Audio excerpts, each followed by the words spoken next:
On Homeland Security will come to order, and without objection, the chair may declare the committee in recess at any point. The purpose of this hearing is to receive testimony on President Biden and Secretary Mayorkas' open border policies and how they've advanced cartel crime in America. I now recognize myself for an opening statement.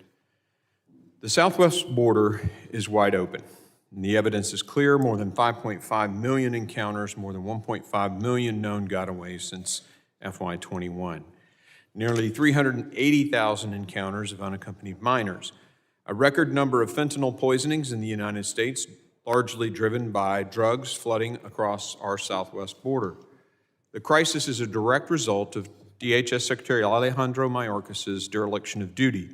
This committee's interim Phase 1 report is being published later today and makes all of this clear. Today's hearing and subsequent hearings will examine the costs and the consequences of these policies. Now, before I get to the subject of today's hearing, I want to briefly talk about some of those numbers because I'm sure we're in for a few days of some unjustified celebration about what they mean. Keep a few things in mind. Every number that you hear the other side of the aisle talking about is still a number far above crisis levels, even by the measure of President Obama's former DHS secretary. We're still averaging more than 3,000 Border Patrol apprehensions a day. Jay Johnson once said that 1,000 overwhelms the system and is a crisis. We're also seeing the number of inadmissible aliens arriving at the ports of entry continuing to skyrocket, jumping to more than 45,000 in June. Encounters at the ports this fiscal year already exceed last year's by more than 100,000. Last June, they were around 15,000 and 10,000 the year before that. Why the change? Well, because tens of thousands of inadmissible aliens are taking advantage of Mayorkas' new parole programs and his illegitimate CBP-1 policy, accepting his offer of no questions asked release into the United States. More than 170,000 people have used the CBP-1 app to schedule an appointment since January alone, 170,000. And the OFO numbers aren't even being released by the administration. Everyone in this room knows these individuals have no lawful basis to enter the country. Everyone also knows that Mayorkas is playing a massive shell game by shifting encounters between the ports of entry to the ports of entry, again, not disclosing the OFO numbers. The outcome, tens of thousands of inadmissible aliens entering Customs and Border Patrol and being released into the country. It's the same. Let's just be honest about that simple fact. Further, Secretary Mayorkas' insistence that this is legal is a lie. Mass parole is against the laws passed by previous Congresses. And as we're going to talk about today, the humanitarian costs of the Secretary's policies are still horrific. The people flooding to our border, whether between the ports or at them, are still having to put themselves in the hands of the cartels, paying hundreds or thousands of dollars to get to the border, no matter where they cross. The cartels are still raking in the profits, and migrants are still being smuggled, trafficked, and abused. Our focus today is on the Mexican drug cartels and how they're running wild under Secretary Mayorkas' policies. One thing is clear: the cartels have seized control of our border. These organizations are the most vicious, evil organizations in the Western Hemisphere. What you will hear today from our witnesses will lay that out in eye-opening detail. As you listen, these groups are whom Mayorkas has turned our border over to. What is unprecedented is the level of control these evil organizations now exert at both our southwest border and in the interior of our country.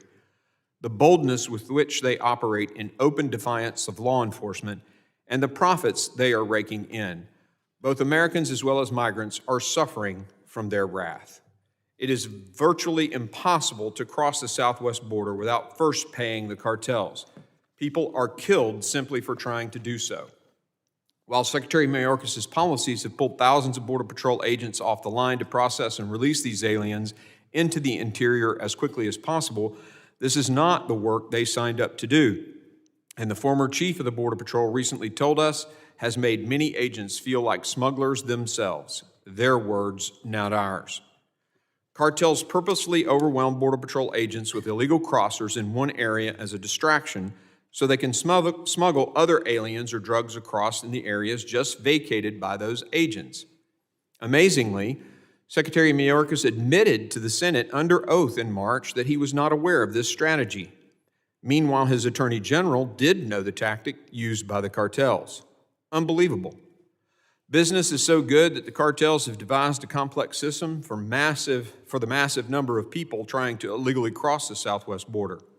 For instance, cartels use colored wristbands, as I'm showing here, to inventory those who are attempting to cross. Secretary Mayorkas told the Senate in the same hearing he was unfamiliar with these wristbands too. The violence and atrocities are not just being felt along the border. Our American communities throughout the country are suffering as well. A lot of the violence can often be traced back to the cartels because they often subcontract their mayhem to gangs that effectively function as the cartel's national distribution network. Per a recent New York Post headline, quote, Honduran migrants working for the Mexican cartels brazenly took over San Francisco's drug market thanks to lax policies, end quote. Another outlet reported in February that the cartels have started operating, quote, on a very large scale, end quote, in Montana, hundreds of miles from the border. Drugs and the violence associated with them are engulfing communities across our country, and it can all be tracked back to the cartels. The tidal wave of human smuggling and trafficking has led to an increased number of car crashes on our streets, putting law enforcement, innocent Americans, and the migrants themselves at risk. One sheriff told of us his department arrested 169 human smugglers in 21 and is on pace to arrest more than 900 this year. Another sheriff said his county deals with 3 to 4 chases per day involving groups of 20 people or more. The cartels are recruiting American teenagers to drive for them, implicating our youth in these horrendous crimes. Meanwhile, innocent Americans like Maria and Amelia Tambunga have been killed in crashes by those smuggling illegal aliens on our streets and highways. Transnational gangs like MS-13, whose motto is kill, rape, control, are also taking advantage. A senior Border Patrol agent has said that gang members attempt to evade arrest by exploiting the influx of migrants attempting to enter our country. These gangs work closely with the cartels to support operations on both sides of the border. According to ICE, 40% of MS-13 members they arrest arrived in the United States as unaccompanied alien children. MS-13 also forces women and girls into sex trafficking to make money for the gang. Cartels have made a record amount of money over the last 2 years. In 21 alone, the cartels made an estimated $13 billion just from human trafficking and smuggling. Then there's the fentanyl. It costs as little as 10 cents to produce a fake prescription pill laced with fentanyl, which can be sold for 10 to 30 bucks. 10 kilos of fentanyl is worth about $20 million, but only costs about $50,000 to produce. Every dollar the cartels rake in comes at the cost of an American life or livelihood. There were more than 109,000 drug deaths in 2022, 107,000 in 21 alone, many of them from fentanyl. And the cartels are continuing to push fentanyl into our country in record amounts, destroying our communities one family at a time. I'm sure we'll hear today the same tired talking points that, quote, most fentanyl is seized at our ports of entry, end quote. But a couple of things are worth noting. The majority of fentanyl that is seized has come through the ports of entry, but by definition, that's what's apprehended. Cartels know there is a higher risk of getting caught at the ports of entry because our border isn't secure. We don't know how much cartels are using unguarded entry points to smuggle drugs. My friends on the other side of the aisle won't tell you that while CBP reports the majority of drugs like fentanyl are seized at the ports, they have also said they believe they only catch 5 to 10% of what's coming through, either at or between the ports. But that puts it into perspective. And finally, the amount of fentanyl being seized between the ports is increasing. In March, seizures were up 100% from the previous year, according to former Chief Raul Ortiz, and that's just what's being caught. As I said earlier, migrants are also victims of cartel atrocities. Once individuals are smuggled into the United States, the cartels often continue to extort, and use them. According to Mayorkas' own department, there has been an increase in, quote, alternative forms of payment in exchange for passage, including migrants being required to participate in smuggling controlled substances or other illicit items across the border, or to work off those debts through criminal activity after they arrive in the United States, end quote. As many as 60% of unaccompanied minors are kidnapped and exploited by the cartels. Other migrants are sexually abused and assaulted. One victim told the New York Times, "You have to pay with your body," end quote. And some are even forced to allow their children to be abused. I can't imagine anything worse. Secretary Mayorkas and President Biden's policies have encouraged record numbers of people to make the journey to the southwest border. This has represented a historic business opportunity for the cartels, who make thousands of dollars on every person they smuggle into our country. Their business model continues to work because instead of enforcing the laws written by this body or removing or detaining those who have no valid claim to enter, Mayorkas' DHS is flashing the neon sign, "Open," by releasing millions of inadmissible aliens into the United States. Millions of people are willing to bet they'll win the lottery if they make it to the border under this administration's policies. And it's a winning bet. And the cartels are more than happy to assist. It's no wonder that a majority of Americans think the cartels now have more control of our border than the Biden administration. 61% of America, according to a poll last fall. With Border Patrol agents so overwhelmed by the historic flow of illegal immigration on Mayorkas' watch, the cartels have filled the vacuum. While Mayorkas has implemented his open borders agenda, his boss in the White House has utterly failed to put meaningful pressure on the Mexican government to fight back against the cartels and deal with the violence and corruption impacting not just Mexico, but our country as well. The United States is the most powerful nation in the world, and yet we do not control our own sovereign southwest border, according to Chief Ortiz. If that's not evidence of Mayorkas' failures, I don't know what is. I now recognize the ranking member, the gentleman from Mississippi, Mr. Thompson, for his opening statement. Thank you very much. Mr. Chairman, in nearly 2 decades that I've served on this panel, a panel created in the wake of September 11, 2001, terrorist attack, I've seen this committee come together to address some of the most important homeland security issues facing our nation. From supporting the establishment of the Department of Homeland Security in its early days to implementing the recommendations of the 9/11 Commission, and more recently, enacting significant cyber security legislation, this panel has built a record of bipartisanship in service to Homeland Security. But over the past 7 months, the character of the Homeland Security Committee has fundamentally changed from a bipartisan, solutions-focused committee to a platform for the most extreme mega schemes. To be honest, I'm embarrassed for the Republican majority, wasting the committee's time on so-called investigations. This entire endeavor is nothing more than a political stunt, hatched in back rooms so extreme mega Republicans can exert power over the Speaker. Today's hearing is yet another stunt to appease that crowd who are demanding the impeachment of someone, anyone at all. That same goes for the sham quote, unquote report we're hearing from the press that Republicans plan to release today. We've been given no time to review this document, much less offer any input.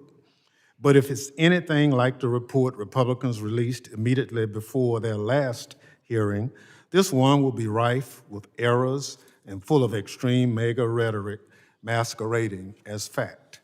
Meanwhile, the Republican majority is squandering the Homeland Security Committee's time and opportunity to deal with real work of our committee. In the 7 months since we took our oath from the 118th Congress, the Republican majority has proven itself to be uninterested in legislating and incapable of serious oversight. Instead of holding oversight hearings that would strengthen our nation's security and improve our Department of Homeland Security's authorities to carry out its complex mission, the majority is stuck in a southwest border Groundhog Day. The majority has held a variation of this hearing 9 times, but repeating the same hearing over and over again until extreme mega members get their way is not oversight. Dragging Border Patrol chiefs away from their job for politicizing interviews is not oversight. Don't get me wrong, addressing problems at America's border is a serious task, but oversight is about following the facts, not going on a fishing expedition when the facts don't fit an extreme mega narrative. The fact is that the administration plans to address the challenges at our southwest border and are working. Under Secretary Mayorkas' leadership, unlawful entries between ports of entry along the southwest border have plummeted since Title 42 was terminated on May 11th. The number of border encounters overall has plunged in that time. And between May 12 and June 2nd, DHS repatriated more than 38,400 non-citizens to more than 80 countries. The Biden administration has also taken unprecedented steps to combat the fentanyl crisis through a whole-of-government strategy focusing on disrupting the illicit fentanyl trade and traffickers' financial activities and addressing substance use here at home. Operational Sentinel, which Secretary Mayorkas stood up in April, has disrupted criminal networks and frozen TCO's financial assets. Operation Blue Lotus, established at ICE in June, has surged resources to ports of entry and interior facilities to combat fentanyl smuggling and break the fentanyl supply chain. Operation Artemis is leveraging intelligence to target precursor chemicals, pill pressers, and the movement of illicit fentanyl. And Operation Rolling Wave has surged inbound inspections at the southwest border, covering every sector. As recently named Border Patrol Chief Jason Owens said in a transcribed interview on May 5th, we have a very robust targeted enforcement effort where we work hand in hand with our investigative partners to actively disrupt, degrade, and dismantle those networks and those pipelines that are the smugglers. He went on to say, because we've got more detection capability, because we've more on the way, we've got the additional processing coordinators, we are in a better situation than we were in years past. President Biden's and Secretary Mayorkas' leadership and hard work has paid off. Our borders are not open, and those arriving outside lawful pathways are being sent home. The facts do not support the Republicans' case. You don't impeach the president or a cabinet secretary because you do not like their policies. And you surely do not impeach any officer of the United States just to placate the most extreme wing of a political party. It is time to move from this sham impeachment effort and do your duty as overseers and legislators. President Biden is fulfilling his duties. Secretary Mayorkas is doing his job. If the Republican majority doesn't like what they are doing or how they are doing it, they should get off their soapbox and work with Democrats to pass bipartisan border security and immigration legislation. Mr. Chairman, I yield back. Gentleman yields. Other members of the committee are reminded that opening statements may be submitted for the record. I am pleased to have a distinguished panel of witnesses before us today, and I ask that our witnesses please stand, raise their right hand. Do you solemnly swear that the testimony you will give before the Committee of Homeland Security of the United States House of Representatives will be the truth, the whole truth, and nothing but the truth? So help you God. Let the record reflect, please have a seat. Let the record reflect that the witnesses have answered in the affirmative. Thank you. I'd like now to formally introduce our witnesses. Mr. Jones is an internationally respected border intelligence expert with decades of experience on the southwest border. He is a retired captain for the Texas Department of Public Safety's Intelligence and Counterterrorism Division and has supervised human intelligence operations in multiple nations, including leading the longest 24/7 border operation in Texas history, Operation Secure Texas. He was responsible for leading multiple investigations targeting Mexican cartel leadership and collaborating closely with the U.S. intelligence community to save numerous lives in both Mexico and the United States. Ms. Vaughn is Director of Policy Studies for the Center for Immigration Studies, a DC-based research institute that examines the impact of immigration on American society and educates policymakers and opinion leaders on immigration issues. She's been with the center since 1992, and her area of expertise is immigration policy and operations, covering topics such as visa programs, immigration benefits, and immigration enforcement. Ms. Vaughn is an expert on immigration enforcement and public safety, having directed a Department of Justice-funded project on the use of immigration law enforcement and transnational gang suppression. Prior to joining the center, Ms. Vaughn was a Foreign Service Officer with the State Department, where she served in Belgium, Trinidad, and Tobago. Mr. Maltz is a retired special agent for the Drug Enforcement Administration who dedicated 28 years of his life to service. He is currently working as a national security and public safety executive who appears on national news networks as a subject matter expert. Mr. Walls was the special agent in charge of the United States Department of Justice Special Operations Division for almost 10 years before he left the federal government. Mr. Maltz also previously held the position as the chief of the New York Drug Enforcement Task Force, which is the oldest and largest drug task force in America. Ms. Felbab Brown, did I pronounce that correctly? Is a senior fellow in the Strobe Talbot Center for Security, Strategy, and Technology in the Foreign Policy Program at Brookings. She is the director of the Initiative on Non-State Armed Actors. She is also the co-director of the Africa Security Initiative and the Brookings series on opioids, the opioid crisis in America, domestic and international dimensions. Previously, she was the co-director of the Brookings Project, Improved Global Drug Policy, Comparative Perspectives Beyond UNGAS 2016, UNGASS 2016, as well as another Brookings project, Reconstituting Local Orders. She is an expert on international and internal conflicts and non-traditional security threats, including insurgency, organized crime, urban violence, and illicit economies. I thank the witnesses for being here. I now recognize Mr. Jones for 5 minutes to summarize his opening statement. Chairman Green, Ranking Member Thompson, and distinguished members of the committee, I'm truly honored to be here in our nation's capital to talk to all of you today about, without question, what is the most significant national security threat and public safety threat to the American people in this country, and that is our common enemy, the Mexican cartels. After retiring from the Texas Department of Public Safety, I was so frustrated that what was not getting out about their evolution, I decided to do it publicly myself. And so today I am on your border every other week, riding with law enforcement, trying to illuminate their activities and the impacts to the American people. What you have not been told is that these are no longer drug cartels. They have evolved from organized crime in 2006 into an insurgency in Mexico. And I was there on the ground with people, and we were stunned at what we were seeing. At 6 to 10 hour gun battles with 50 caliber belt-fed machine guns, 40 millimeter grenade launchers, RPGs and LAWs, rockets, as they truly were fighting back against the most elite special forces in the Mexican government. This was the insurgency. And what brought that about were the Los Zetas. They brought two forms of discipline. The Los Zetas were former GAFE special forces who came to work for Cartel de Golfo. And what they brought was discipline and tradecraft.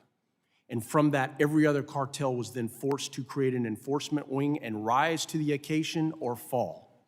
And that is why you see such wide variety of violence, hyper-violence across Mexico today. In 2010, another major tripwire, and that is when the Zetas began executing mass migrants and Mexican citizens. You may remember the 72 migrants killed in San Fernando. I worked that.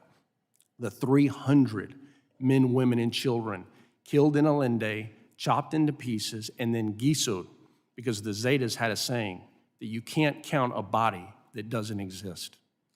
And then the final evolution, as we see them today, into a true parallel government in Mexico. What was the indicator when that happened? 2015, Operation Jalisco, when their most elite soldiers went in to get El Mencho, the head of Cartel Jalisco New Generation, and they were shot down. When we went after Ovidio Guzman in 2019, and the Mexican president of the country was forced to release him. What you weren't told is because the Sinaloa cartel, Ivan, the head of the Chapitos, had so many people's heads at knife point ready to cut them off if the president did not release him. This is where Mexico is. So how does that impact you here, and how does it impact Americans today? I am telling you with everything I am, if we do not designate these cartels as foreign terrorist organizations, or at least get the tools of national power, the 100,000 Americans that we are losing year after year to date is just the beginning. The cartels will not stop because they can't stop. This is what you're not told. The U.S. intelligence agency should be briefing you. They do not fear you. They fear their rivals. And the reason they continue to escalate in hyperviolence and incapability is because if they don't, then their rivals could completely take them over. Today, they've evolved again. In February of 2021, I broke this story. This is the adjustment, ladies and gentlemen, from the smuggling of people by Cartel de Golfo into the trafficking of men, women, and children. These are wristbands that Cartel de Golfo, and each one represents a different alien smuggling organization, who began moving them into the country under debt bondage. We have never seen this before. What I'm holding in my hand before you today, I want to be very clear. This is America's new slave trade. And now we have moved these people throughout the country for the best means, but we have sent a virus of debt bondage across the nation. And I'm happy to talk to you about that as I broke that story in February of 21. Finally, I want to say to you this, is they will continue to increase because they have to. Validation to all of you. Look at fentanyl as a great example. The fentanyl that we're seizing mostly in the streets now is not regular fentanyl. They've gone from regular fentanyl to parafentanyl to serafentanyl, and now introduction of xylazines. You've got 4 more xylazines coming on board. Get ready. China, they've already evolved around them. The last part of this I'll say, because I know I'm running out of time, is that you have to take aggressive action. Texas has spent $9 billion to fight the cartels, and it's still not enough. What we need are authorities beyond the law enforcement capability. And the mothers and fathers across this nation, the indicator to you that this government is on the right track to end this problem in this country is when we designate these cartels, or at least get the tools of national power and go after them. Thank you all for having me today. Thank you. Ms. Vaughn, you're recognized. Good afternoon, and thank you. President Biden and Secretary Mayorkas inherited the most secure border we've probably ever known.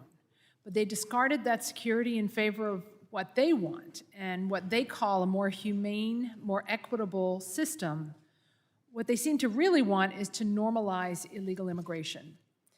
Their system is far from humane. Plenty of people benefit from it, to be sure.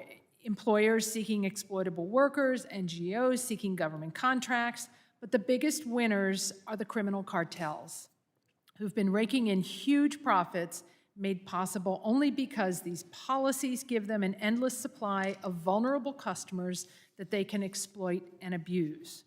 And hundreds of thousands of them are children.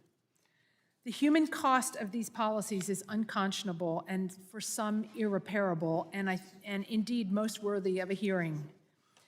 So the 3 main elements of the Biden-Mayorkas policies are the catch and release policies for illegal border crossers that have brought in more than 2 million people since January 2021, the CBP-1 program, which gives out about 1,500 appointments to inadmissible aliens to enter through the ports of entry, and importantly, the dismantlement of immigration enforcement in the interior so that there's next to no threat of removal for the migrants, including those who abscond from their proceedings, which is the majority, and importantly, so that the employers and traffickers of these illegal workers can avoid scrutiny of their hiring practices. Biden officials have claimed that CBP-1 policy is a great success, so that because the illegal migrants no longer have to do business with the cartels. We should be skeptical of this claim.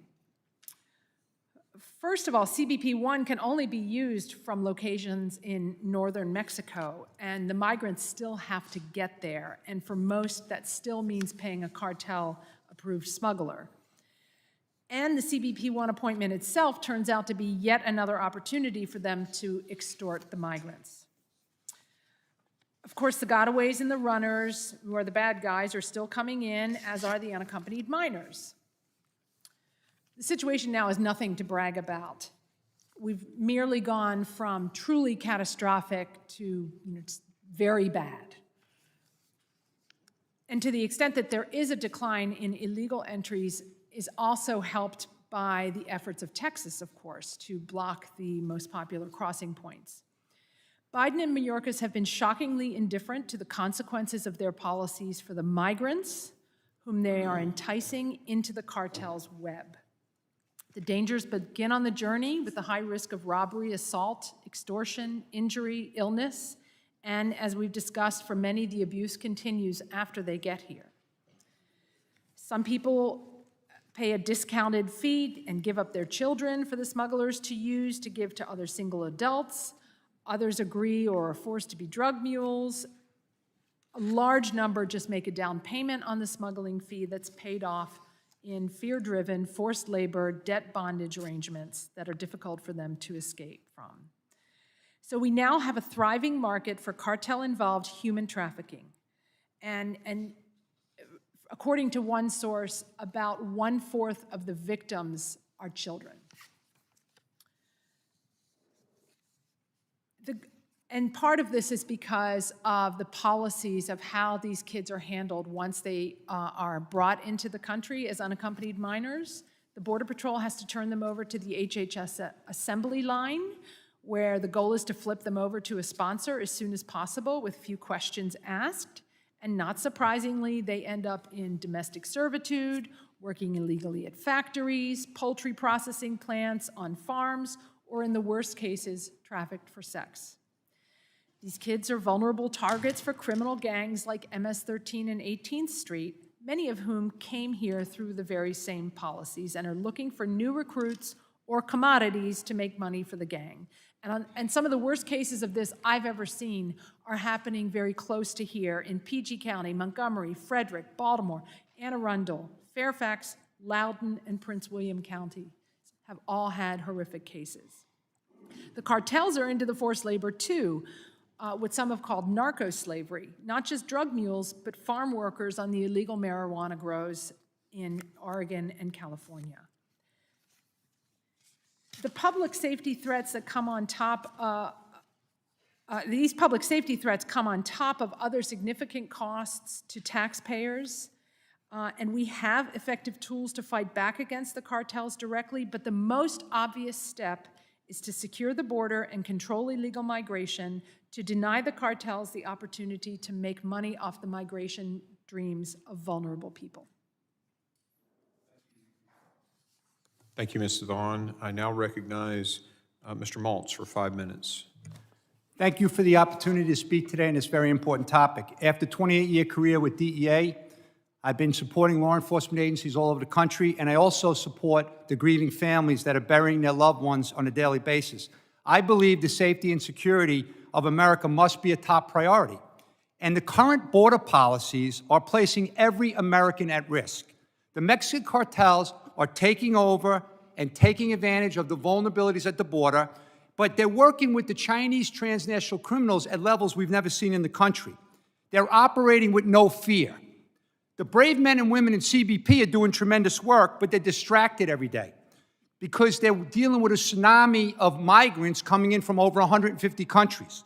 How can any reasonable person in America think the current situation at the border, which is now impacting all of America, is safe and secure? Makes no sense.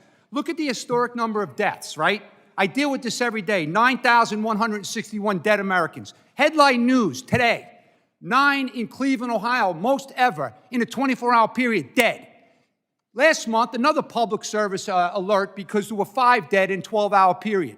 This is what's happening. What about Ray Lewis, the legendary NFL player, lost his son? What about this famous actor, Robert De Niro's grandson, dead? And what about baby Elijah in Florida with the fentanyl that a mother mixed in the blender? Look at the escalating crime in the country. Look at the known gotaways, 1.5 million, that are all over the country. We don't even know who they are, where they are, what they're doing here. Look at the 143 migrants that have been apprehended this year at the border. Think about that. There was only 3 in 2020 during the last administration and in the last year. Think of how many terrorists and criminals are part of the gotaways. This is common sense. You don't have to be an expert to understand that. Look at the record number of migrant deaths from them making treacherous journeys to get here, baking in the desert and in the back of tractor trailers. And this man is pulling them off the desert with the sheriffs and stuff on the ground. Look at the sexual assaults and the rapes and the migrants on the journey. Remember, depression, anxiety, and mental illness are on the rise, and all of our Americans are turning to drugs for help. And unfortunately, the cartels have tainted the illicit drug supply. Allowing Mexican cartel operatives and unidentified people from around the world to enter the country illegally at record levels is enhancing the ability of criminals to kill Americans. This is not what the government should be doing to keep us safe. You don't have to be a border expert, an immigration expert to understand that the administration's policies related to the border are a recipe for disaster. And I'm not a MAGA lunatic, okay?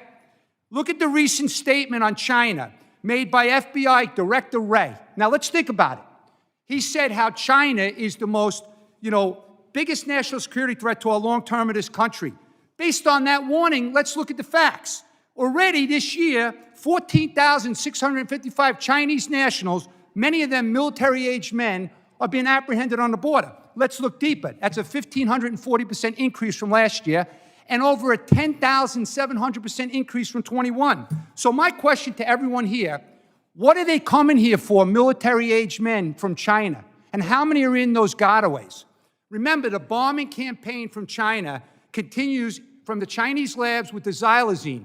This is a tranquilizer for horses. It's rotten people from the inside out, causing necrosis. Mike McCall, thank you, sir, because you made this statement. I'll never forget it. Selling fentanyl to America is a great foreign policy for China. He's right on point. And the man's been around Homeland Security issues a long time. Synthetic drugs made in labs in China and Mexico are record levels, game changer for the U.S. The Chinese criminals are providing critical money laundering services, which I can answer questions about. This is a disaster for America, and I'm concerned. It's not a red or a blue issue. It's a red, white, and blue issue, and every American should care. So, in my view, it's a chemical weapon destroying our country rapidly. One of the biggest obstacles for U.S. law enforcement is the corrupt, high-level government of Mexico corruption. We can't rely on soft on crime and corrupt leaders in Mexico to save our kids. So as far as I know, there's never been a terrorist organization in the history of America that has killed this many Americans. The cartels must be dealt with accordingly and severely for what they're doing to our families and communities. Law enforcement's done tremendous work, and my hat goes off to all of them, saving lives every day. DEA last year, 58 million fake pills, 13,000 pounds of fentanyl, 400 million deadly dosage units taken off the street. Homeland Security investigations, CBP during Operation Blue Lotus, 8,200 pounds of fentanyl, 2 months at 2 POEs. The sad part everyone has to think about, how much is being produced and how much is already here. So DEA warns Sinaloa and Jalisco the biggest threats, drug threats we've ever seen. So folks, where's the Operation Warp Speed COVID-like thing for fentanyl? Last thing, without border security, we have no country. Thank you very much. And for the ranking member, sorry we're wasting your time.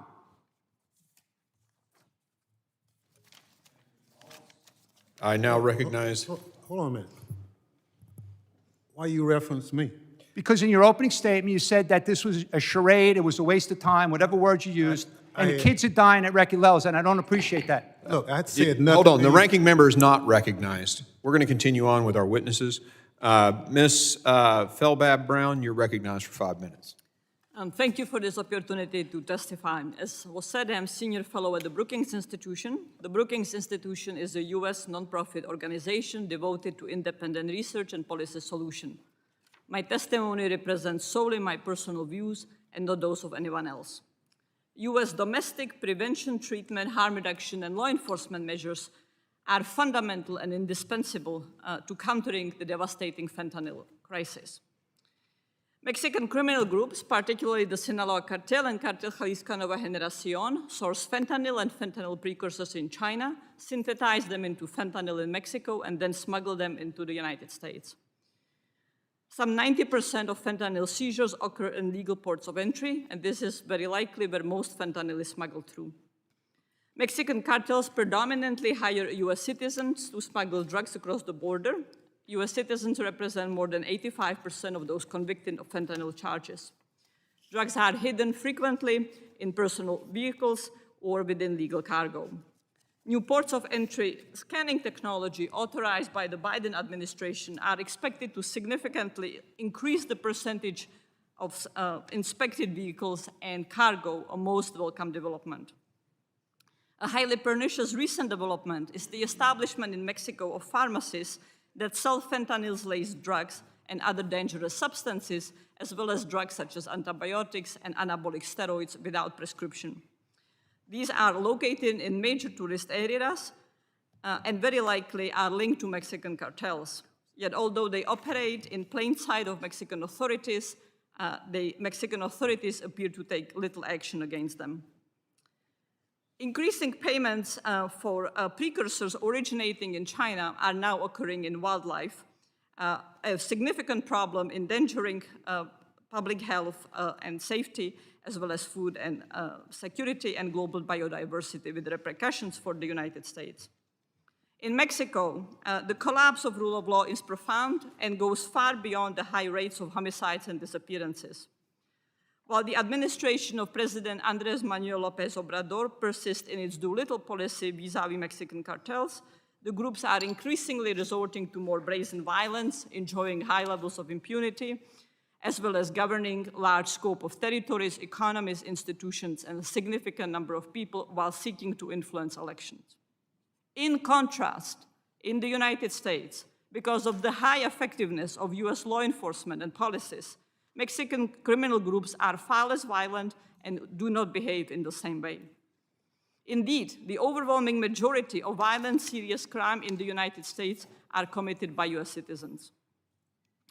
US counter-narcotics and law enforcement bargaining with Mexico is constrained by the US reliance on Mexico to stop migrant flows to the United States.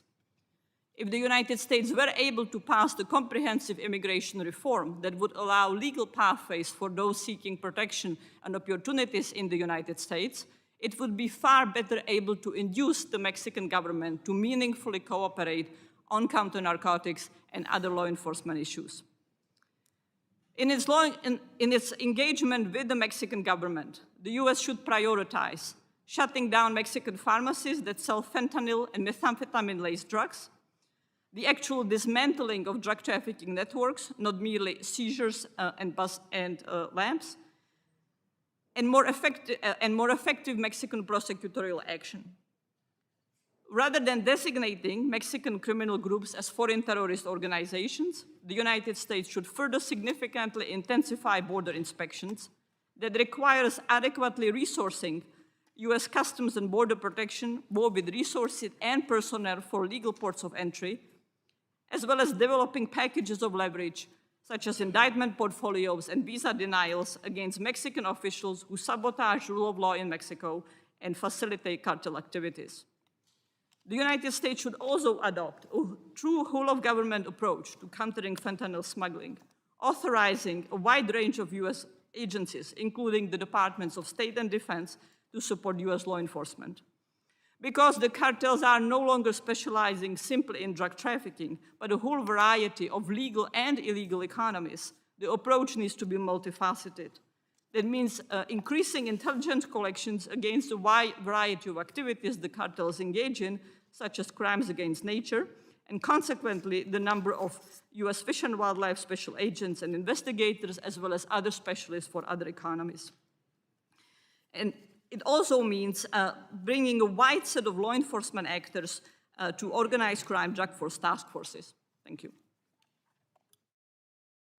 Thank you, Mrs. Feldback-Brown. I just want to make a statement here.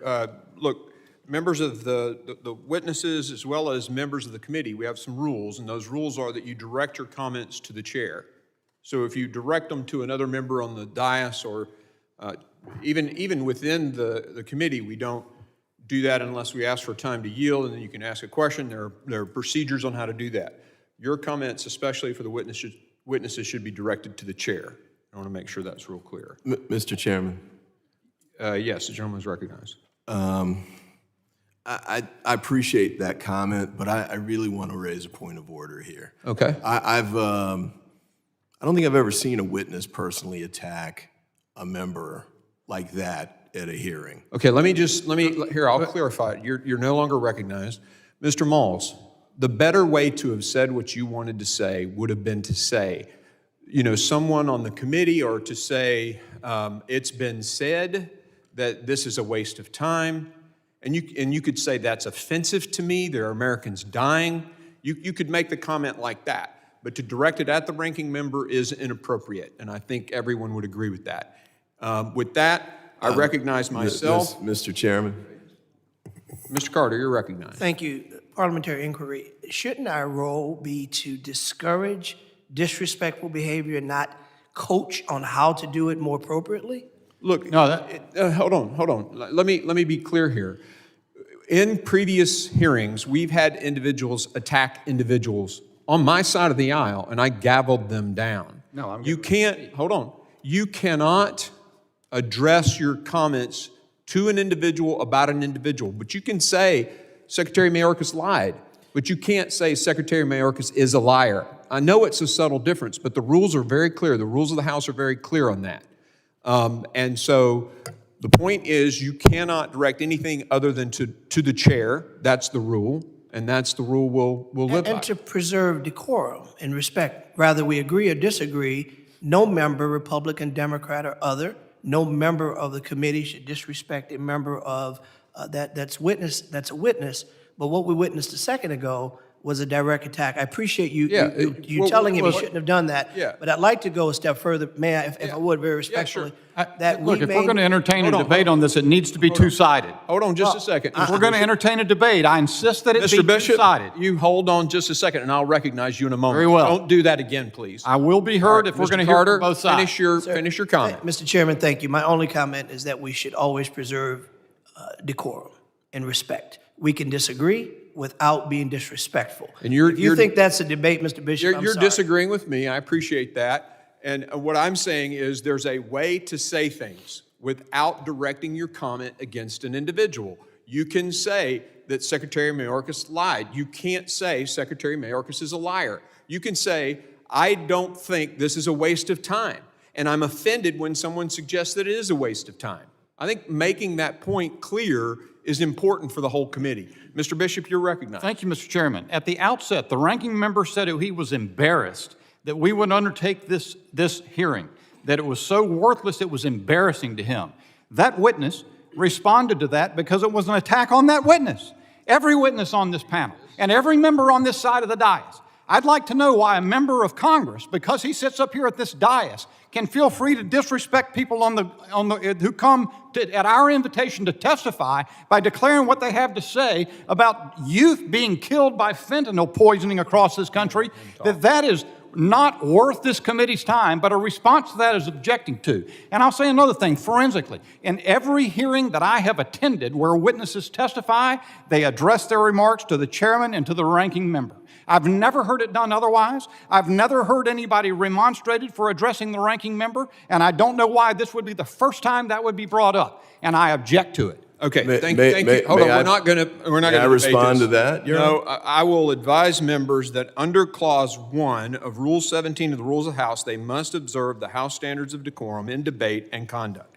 They must speak and act respectfully and may not use disorderly words, unparliamentary language, such as words impugning the motives of their colleagues or words that are personally offensive.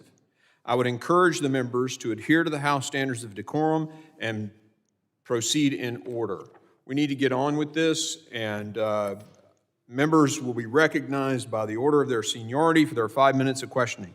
An additional round of questioning may be called after all members have been recognized. I now recognize myself for 5 minutes of questioning. My first question is to Mr. Jones. The cartels have essentially taken over a lot of the drug networks inside many of the United States cities. If you look at some headlines just in the past few weeks about San Francisco alone, they basically have seized control and are coordinating with the gangs to seize control of the drug trade in San Francisco. They've essentially taken over all the criminal networks, much like a mafia. The Attorney General, Merrick Garland, has admitted to the Senate that the cartel strategy was to flood the Border Patrol, and by tying up Border Patrol, because Border Patrol now is doing basically a catch and release system, then the drug cartels will slip people around the other side. Can you tell us how this policy of the open border and this strategy of the cartels have combined to allow them to basically take over crime in the cities? Chairman, the way it works on your southwest border, you hear the term all the time, operational control. The problem is no one ever tells you what that means and how the cartels have it, and that's what I'm going to share with you here today. And to answer your question, and that is that they utilize a network known as the Halcon network. Halcons are scouts, they're lookouts. They check on and off, just like law enforcement, anywhere from 8-hour shifts, 10-hour shifts, 12-hour shifts. I've seen them in South Texas as far as 30 miles into the United States. I have seen them in Arizona as far as 70 miles. They leverage two-way handheld encrypted radios, sometimes encrypted apps, and they communicate back to what is known as Central. So what happens is you have these lookouts everywhere. And when what they call the gate is open, the gate meaning a bend in the river or a bend at your border, when there is no law enforcement, they surge with whatever commodity it is that they want to push. So when you're talking about, based on the policies of all of these migrants that have come from all over the world, what is happening is the cartel by design will push hundreds of people, as you have seen on every news station over the last few years, and media focuses on that. That causes the surge of local, state, and federal law enforcement to that location. And they do that by design because it opens up the other gates. Now, if they're going to move a commodity directly linked to a cartel boss, they'll shut down more gates to ensure that commodity makes it in. And what they do, Chairman, is they contract directly with U.S.-based street gangs and what we call Tier 1 gangs. Those are gangs which impact multiple regions in our country. They work directly with the cartels. And today, it is very important to understand, your U.S.-based street gangs are working side by side, contracting with the cartels. And I could go on and on here, but in 2009, Mexican Mafia, I was a lieutenant in Laredo, Texas, over 2 major drug squads, as the war broke out between CDG and the Zetas. And we were stunned at what we found. We had Mexican Mafia working in Mexico, working operations, going through basic, intermediate, and advanced training from former special forces and law enforcement, conducting hits in the United States and getting reduced costs of cocaine for that. That is the way it really works. So when you wonder today why you are being overrun with drugs, it is because the Tier 1 gangs and US-based street gangs are contracting and working directly with these cartels. And I will go back to this, and that is that they will not stop. They can't. They're going to have to be stopped, and we're going to have to really take extreme aggressive action to fix this. How has the open policies, the basic catch and release, and this stimulation of a mass wave of migration by having an open border facilitated this process? This is it. I want to be very clear here. Historically, your cartels, the Mexican cartels, we call them drug cartels because that's what they were. Today, they are in over 54 countries around the world. This is not a U.S.-Mexico problem, ladies and gentlemen. Cartel Jalisco in New Generation, we know, is in 48. This will not stop.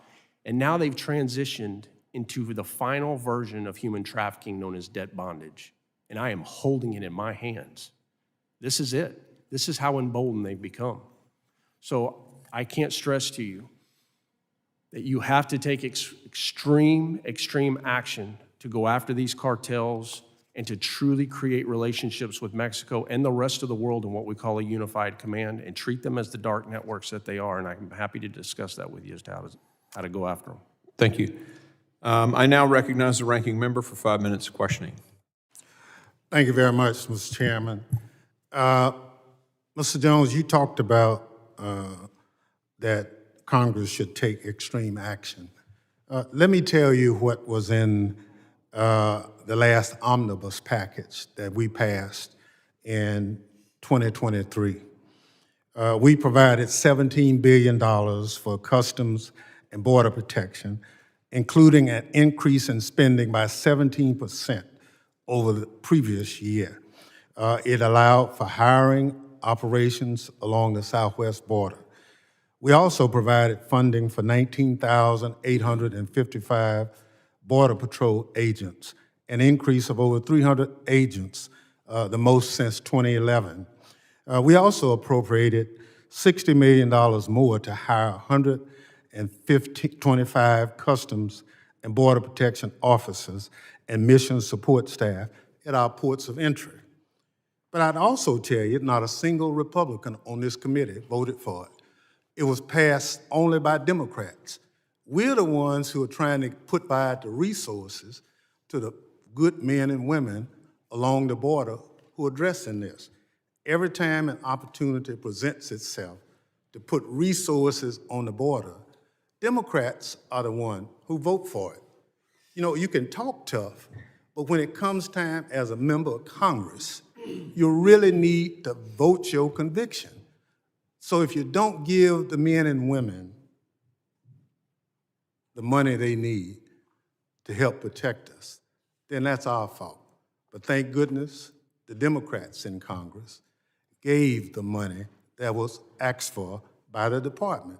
We need more, and I look forward to when the next time that people ask for money, like I hear you talking about resources, that they'll vote for it, because that's the only way we can address this problem. The other situation, as I said, I've been on the committee a long time. Responsible men and women can disagree, but there's a way you can be disagreeable. I understand the witnesses on the Republican side. This is a great democracy. And it's only great because of the men and women who live in it. It's not a personal attack. It's just the facts. And I hope, Mr. Moss, you understand that. But be that as it may, there are some policy differences. I think 9 hearings on this subject is a bit much. I am embarrassed at that because we are wasting time trying to impeach a secretary when we ought to be providing our men and women along the border resources. I've never voted against a Homeland Security budget since the department was created. I don't plan to ever vote against it because it's not the right thing to do. Now, I'll disagree with this chairman, I disagree with that chairman, and we'll probably continue. But we're adults. And I just think as long as we act as adults, we'll get things done. People around the world look at us. They want to be like us. But what I see happening and trying to disagree and trying to somehow take it to another level is just not who we are. And so, Dr. Fabian Brown, can you tell me what kind of programs you've seen that have been helpful along the border in addressing this problem? Certainly, improving technologies so that inspections of vehicles, cargo, and people crossing the border can be intensified is a very useful measure. The CBP several years ago stated that it is only capable of inspecting about 2% of personal vehicles crossing and about 17% of cargo vehicles. Raising that number to a much higher level, especially because the vast majority of fentanyl is seized and very likely smuggled through legal ports of entry, is a good way of reducing the amount of fentanyl coming into the United States. It's not a sufficient policy. A whole-of-government approach needs to be adopted, increasing collection intelligence on a variety of activities that the criminal cartels, Mexican cartels, engaging, deploying various tools, various agencies of the United States to be able to facilitate U.S. law enforcement work. Thank you. Yield back. The gentleman yields. I recognize the gentleman from Texas, Mr. McCall. Thank you, Mr. Chairman. I want to thank Mr. Jones and Mr. Maltz for your service, your law enforcement service in the line of duty in very dangerous conditions.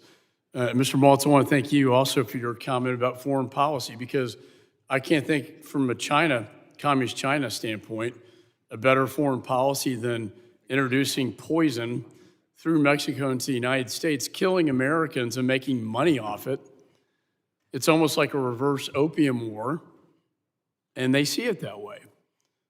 It's killed 70,000 young people, 20,000 pounds of fentanyl seized, enough to kill 4.6 billion people. My children have been to 5 funerals of their friends who thought they were taking Xanax or ADD medication and they never woke up. And Mr. Jones, I know I commend you for being number one, my great state of Texas, what you've done. We know this better, I think, than anybody. And I remember going down after Mayorkas rescinded remain in Mexico. And I talked to the Border Patrol chief, and it was chaos. And I said, what do you attribute this to? Is there any cause and effect, a direct cause and effect between what you're seeing now and what the policy change of this administration? And he said, Congressman, there's no question there's a direct cause and effect between the rescission of remain in Mexico and what we're seeing today. What else are we seeing? A human trafficking event of my lifetime. I've never seen anything like this. I was the U.S. Attorney at Western District of Texas, had the Texas border. You know, I was chairman of this committee. We were, Ms. Vaughn, getting this under control. We were controlling political asylum because the cartels manipulate political asylum claims. And when the remain in Mexico went into place, they couldn't manipulate it anymore. You know why? Because they couldn't enter the United States. Their claims were adjudicated with them in Mexico, and therefore, catch and release was ended finally. The very first bill I introduced in Congress 20 years ago, imagine. And here we are today. It's alive and well, and this secretary is responsible in my judgment. And the rising crime and the women going to sex trafficking, the unvetted homes that these kids go to, and the men go to MS-13, there is a criminal enterprise now, not just in Mexico and in Latin America, but right here in the United States. And it was created by this administration's policies.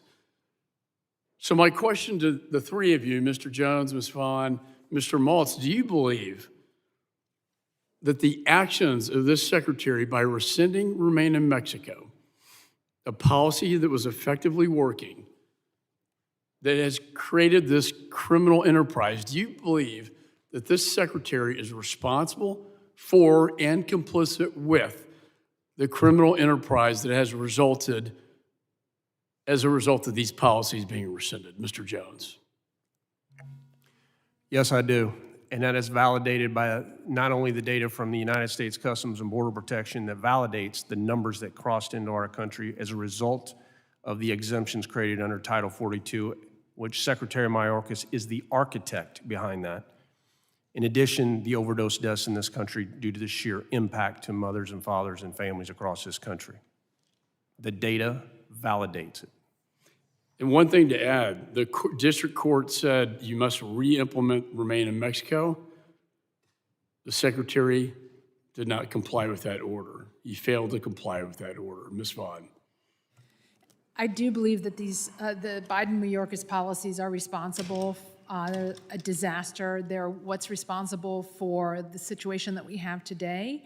And no amount of money that is funneled to these agencies is going to help the situation until the officers and agents are allowed to do their job.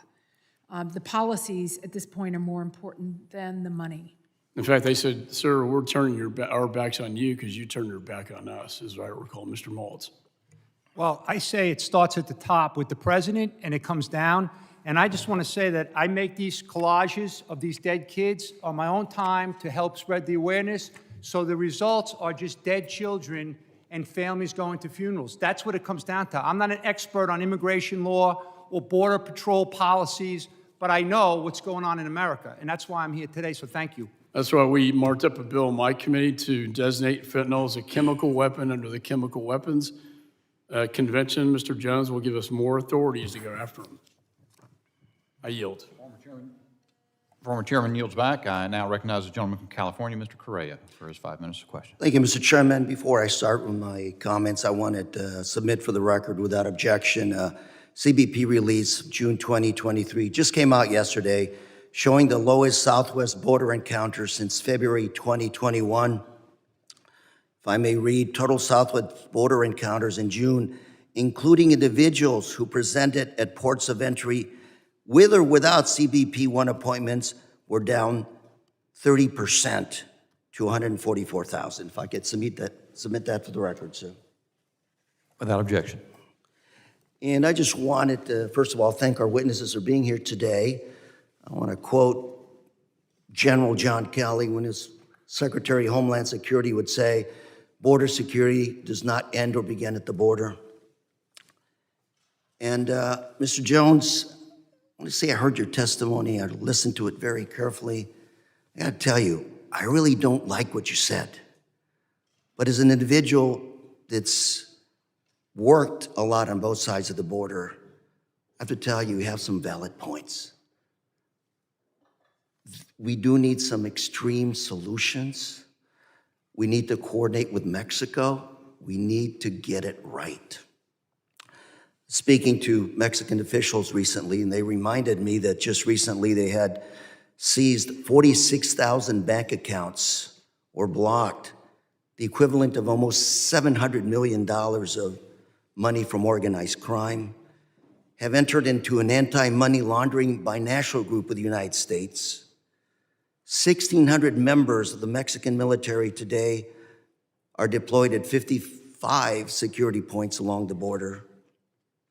Seizures recently, 7.5 tons of fentanyl, 1,700 labs shut down, almost 74,000 criminals arrested in Mexico. And then, of course, in January of this year, the arrest of Chapo's son, Ovidio Guzman, that erupted into one of those gunfights that you were describing where 12 Mexican Marines were killed. So I think the effort is there, but I just don't think it's enough, because this is an effort that is going to require all of us working together. Last week, Chairman Higgins and I introduced a bill, legislation to really enhance, support Homeland Security's investigation of transnational criminal units. I should say investigations of transnational criminal units, Mexico, Central America, and South America. Is this a kind of efforts you think that would help us really drill down and work with other countries south of the border to identify some of these folks? Thank you for the question, Congressman. I will tell you that those statistics you gave are fantastic, and I applaud the efforts of all of those in Mexico who are in harm's way. They have some incredible people working to try to fight for their country, but none of this matters. If you notice, not one cartel has fallen. As a matter of fact, more Mexican citizens and more migrants have fallen to these cartels and been brutalized like we've never seen before in Mexico. You also see violence now spreading across the country at levels where historically, sir, it was along our frontera with our border. Today, it is across the nation of Mexico. And where I'm going with that is I want you to know that the effort is not near enough, not even close. You know, if I may interrupt you, because I only have a minute left, but there's a new dynamic emerging. Leverage, partnership, dependence. Mexico is now our largest trading partner in the world. We are going to depend on each other for economic success, livelihood, and we need to work together to address these common issues. I have 44 seconds, but very quickly, any thoughts how to move forward on that? And I think that's a great point about how we can leverage and work together because of that exact reason. They are dealing with guns going south and military-grade weapons coming north. We have a lot of areas that we can work with the Mexicans, and we should, as somebody that has done it. It is all with relationships, but I want to tell you and be very honest, there is a lack of effort in Mexico right now. They put a lot of pretty paint on the wall. It means nothing, and it is doing nothing. And you see it in the deaths of Americans, you see it in the deaths of Mexican citizens, and it's just pretty paint on the wall, and it doesn't amount to anything. I do hope we can engage in a transparent manner to address these issues that do affect my citizens on Main Street on a daily basis in terms of fentanyl deaths. Thank you, Mr. Chairman. I yield. My time is up. Gentleman yields. I now recognize Mr. Higgins from Louisiana. Thank you, Mr. Chairman. I thank you, ladies and gentlemen, for being before us today. Let's see if we can clarify for the American people. Mr. Jones and Mr. Maltz, I'm going to go to you in my limited time. Mr. Jones, confirm, please, your former title in law enforcement. We have here you're former captain of intelligence and counterterrorism with Texas Department of Public Safety. Is that correct? Yes, sir, it is. So you have a great deal of expertise in law enforcement, do you not? Yes, sir. You're a resident of Texas? Yes, sir. You know what's going on down there, don't you, brother? Yes, sir. Roger that. Mr. Maltz, according to my information, you're a former special agent in charge of Special Operations Division with the Drug Enforcement Administration and DEA. Is that correct, sir? That's You correct. have a long history in law enforcement, do you Yes, not? sir. Where do you live, sir? I live in Virginia now. Well, congratulations living off of the border. You spent a lot of time down there in DEA operations, did you not? Absolutely, yes, You sir. know what's going on down there? Yes, sir. Let's get to it, shall we?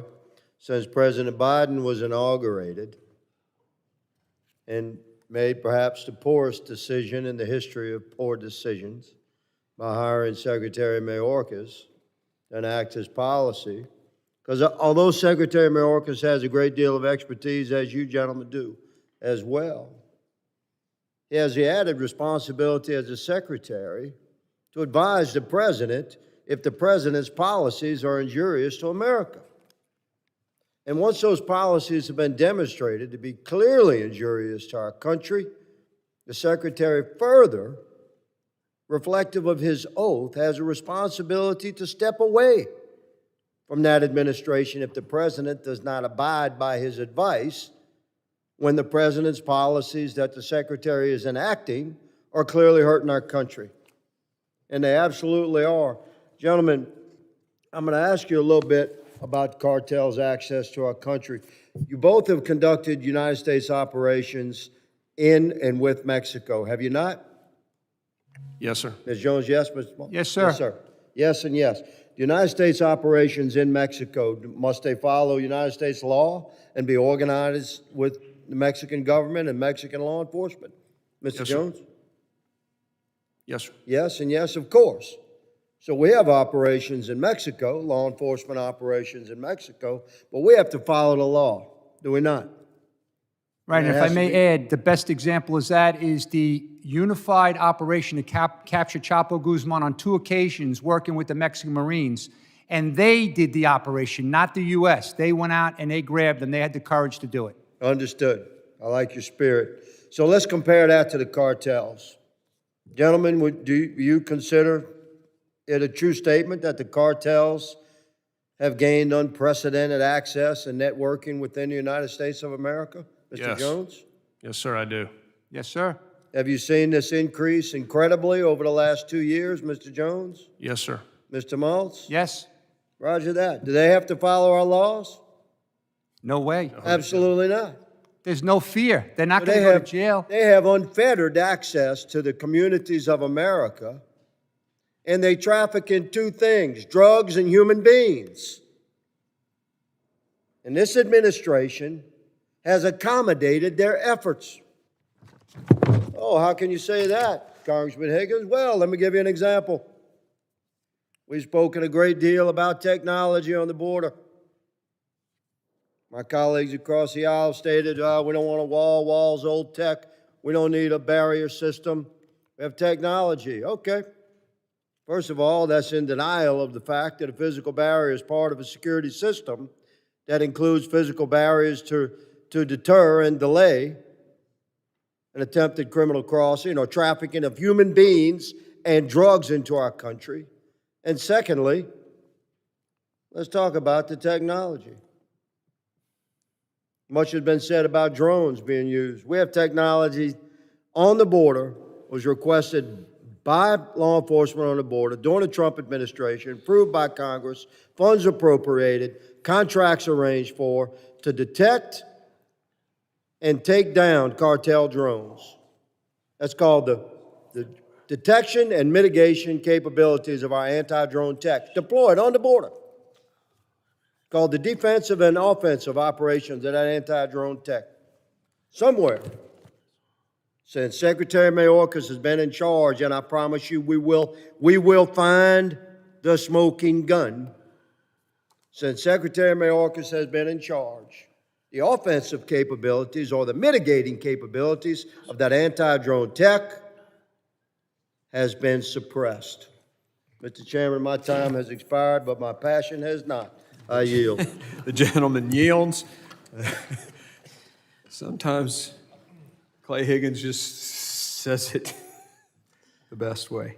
I now recognize Mr.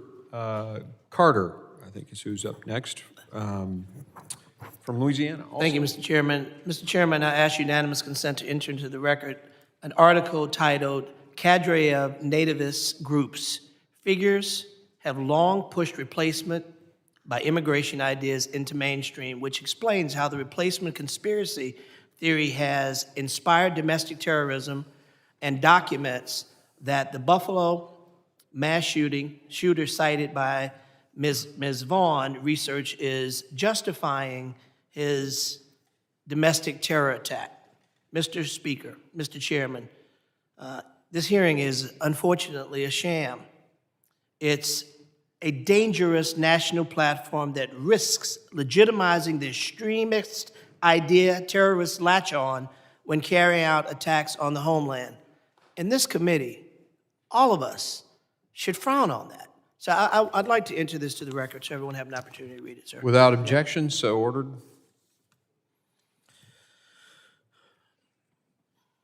Most migrants coming to our border have no other legal pathway to the U.S. For citizenship and are seeking asylum here because they have no other legal pathway, which is their legal right. However, our system was not set up for this kind of volume that we're experiencing, and it is absolutely unsustainable. I think we all agree. Dr. Brown, as the Director of Initiatives for Non-State Armed Actors at the Brookings Institute, what are recommended practices that can be used at our ports of entry to put human rights at the forefront? Congressman, thank you for your question. Certainly, passing a comprehensive immigration reform that would allow legal paths of entry into the United States would immeasurably improve U.S. law enforcement domestically, as well as it would improve capacities to induce partnership and meaningful cooperation from vital partners and countries such as Mexico. In the meantime, increasing inspection is what is an important measure, as well as recognizing that the cartels are no longer singularly focused on smuggling drugs, but are engaged in a whole variety of activities that require all of U.S. government response. Thank you. We're witnessing a shift around the world of people seeking asylum, safety, and economic prosperity. Individuals are fleeing economic uncertainty for government corruption, and violence. This is not only a struggle here in the United States, but worldwide. Ms. Vaughn, with your work at the Center for Immigration Studies, would you agree that there is an unprecedented movement of vulnerable people in the Americas and worldwide? There certainly is unprecedented movement of inadmissible migrants into the United States. That is for sure, yes. And how is that impacting our points of entry? It is overwhelming the men and women of the Border Patrol and CBP to the extent that they cannot adequately talk to migrants to detect trafficking, for example. They are forced to process and release them as quickly as possible. It is distracting them from preventing gotaways, who are, often the bad actors, and the drug loads from coming into the United States. And it is creating chaos in border communities and impacting the safety of those communities. It is compromising the safety of the people who live along the border, who have to deal with the cartels bringing loads of people and drugs through their private property and threatening their lives and well-being. I mean, the problems created by this open border are just incalculable. So how would we're all ears now, and we are presumably here to listen, to learn, and to do better. So now we're all ears. How should government interact with our regional partners to make a difference? Well, I think that the United States needs to make it clear to our international partners that this level of migration, illegal migration into the United States cannot be sustained. It's causing problems with our country, and that we need to work together to address it and stop it, because to the extent that the criminal cartels are enriched and emboldened, it affects civil society in their countries as well. It's destabilizing to Mexico and to some of the other. Panama is terribly destabilized because of the trafficking that occurs through the Darien Gap. Thank you. So they have an interest in working with us, too. Thank you very much. My time has expired. I yield back. Thank you, ma'am. Gentleman yields. I now recognize Mr. Bishop of North Carolina. Thank you, Mr. Chairman. Mr. Jones, you're the witness I've been waiting to hear for months and months in this committee. You talked about and I forgot how you described it, ultra-violence. What did you say about, what did you call the violence? Hyper-violence. Hyper-violence among Mexican cartels. I've questioned witnesses here before about in January in Culiacan, I believe, there was open warfare, 50 cal machine guns being used, narco tanks driven by cartel soldiers against the Mexican army. This was the second taking, or the second effort to take Ovidio Guzman, I believe. And you have said, I think it certainly is, I have some concern about militarizing this dispute and having the United States military take on the Mexican cartels. I'm open to the debate on that. But there's another aspect of this that is of interest to me, and I wonder if you can comment on it, because the wristbands that you hold up testify to it. You talked about what did you call that, bondage slavery? Debt bondage, sir. Debt bondage, yes, sir. And so you got hundreds of thousands, or at least 150,000, 200,000 migrants entering per month. Mexican cartel has tabs on all of them. We saw the headline the chairman put up during his opening statement from the New York Post that Honduran migrants were operating the drug trade, or I believe is what they said, in San Francisco, a very troubled place, as you know. What prevents, as they bring these very vulnerable human beings that they have absolute control over and knowledge of into the United States, or keeping tabs on them, these criminal organizations, could they not develop the same sort of hyper violence in the United States that we're seeing in Mexico, given sufficient time? And they will. I can assure every member here, if you do not take action on this and change what we are doing and look at them not as you are hearing as criminals, but truly as terrorist organizations and leverage the full weight of this government, it is coming here. I worked in 2015 the beheading of an individual in Port Isabel, South Padre Island, that was committed by a U.S. Border Patrol working directly for the Gulf Cartel. He was gutted from the navel up, all the way up. His entrails were removed, and his head, as far as we can tell, was taken back to Mexico. I worked the 2013 lawyer where El Gato spent $1 million putting tracking devices all over his family's vehicles, and then were able to locate him in South Lake, Texas, and then executed him. So They are here, sir. They are here, and they are among us. The people who've erased our borders as a means of improving their voter population already have gotten more than they bargained for, I'd say, in the fentanyl deaths I'm going to ask Mr. Maltz about next. But they also may see yet more. We may see the same sort of open militarized conflict with our own law enforcement and military resources here in the United States. That's what you're saying. I have video that I've submitted to this committee of 50 caliber rifles, fully kitted individuals on Interstate 10 going from Tucson to Arizona, passing 2 Arizona state troopers. And the only thing I can go on. They are here, sir. My fellow lawmakers only decry the fact that we're not spending more money, letting that happen. Mr. Maltz, I want to ask you, you ever been to Charlotte, North Carolina? Yes, sir. You know the community just north, very affluent community just north of there called Cornelius? Not aware of that, no. Huff High School A member of a sports team up there, a young man died a week or so ago. They say that fentanyl has pierced Huff High School in Cornelius, North Carolina. It's happening everywhere, not just at the border, everywhere across this country. But there's something even, I don't know if you can say more disturbing than that. I just watched the movie Sound of Freedom, and I would urge everybody to go see it. But the problem of child sex trafficking is, I understand, at epidemic levels as well. Been fed from places south of the United States, but now in the United States we have children that 600,000 children, minors come into the United States under the policies Democrats have advocated, Secretary Mayorkas has overseen. 85,000 we've lost track of. These people are showing up in factories and the like, but that's not even the worst of it. It's the people being sold into another form of bondage, Mr. Jones, sex trafficking. Do you keep up with that at all, Mr. Maltz, the sex exploitation of children? Yes, sir, because the cartels control it all at the border. They have total control of the border, so they're making money on all those young kids, those innocent kids. And that's why I commented before, because of all these rapes and these assaults on these young children as they make the journeys up into the United States. But one thing I would want to add is that, Secretary Mayorkas did say that the fentanyl overdoses are the single greatest challenges that we have in America.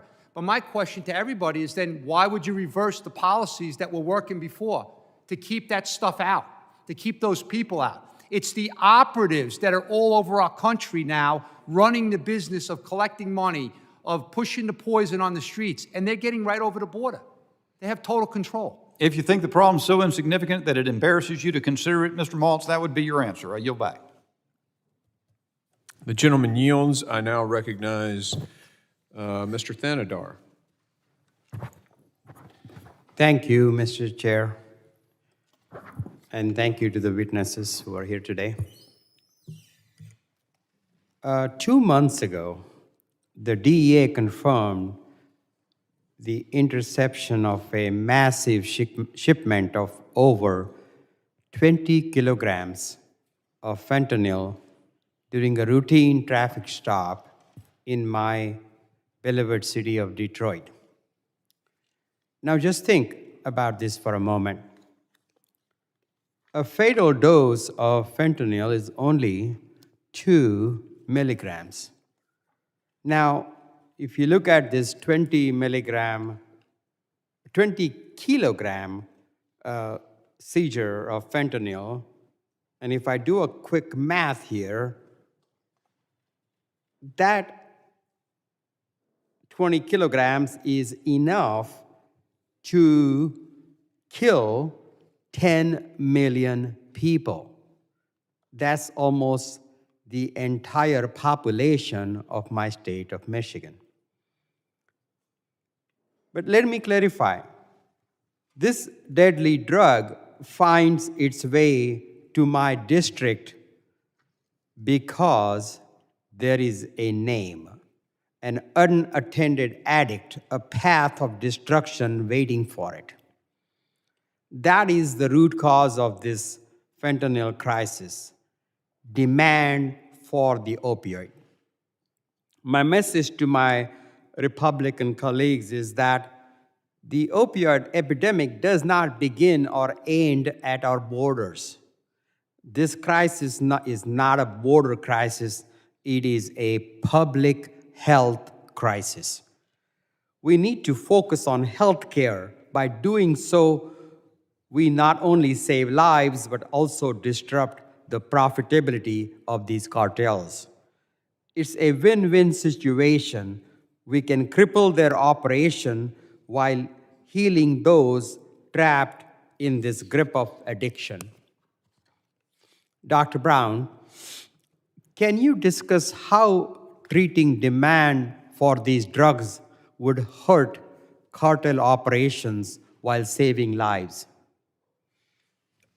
Thank you. I stated at the beginning of my testimony that focusing on treatment, demand reduction, and harm reduction approaches is absolutely critical and indispensable.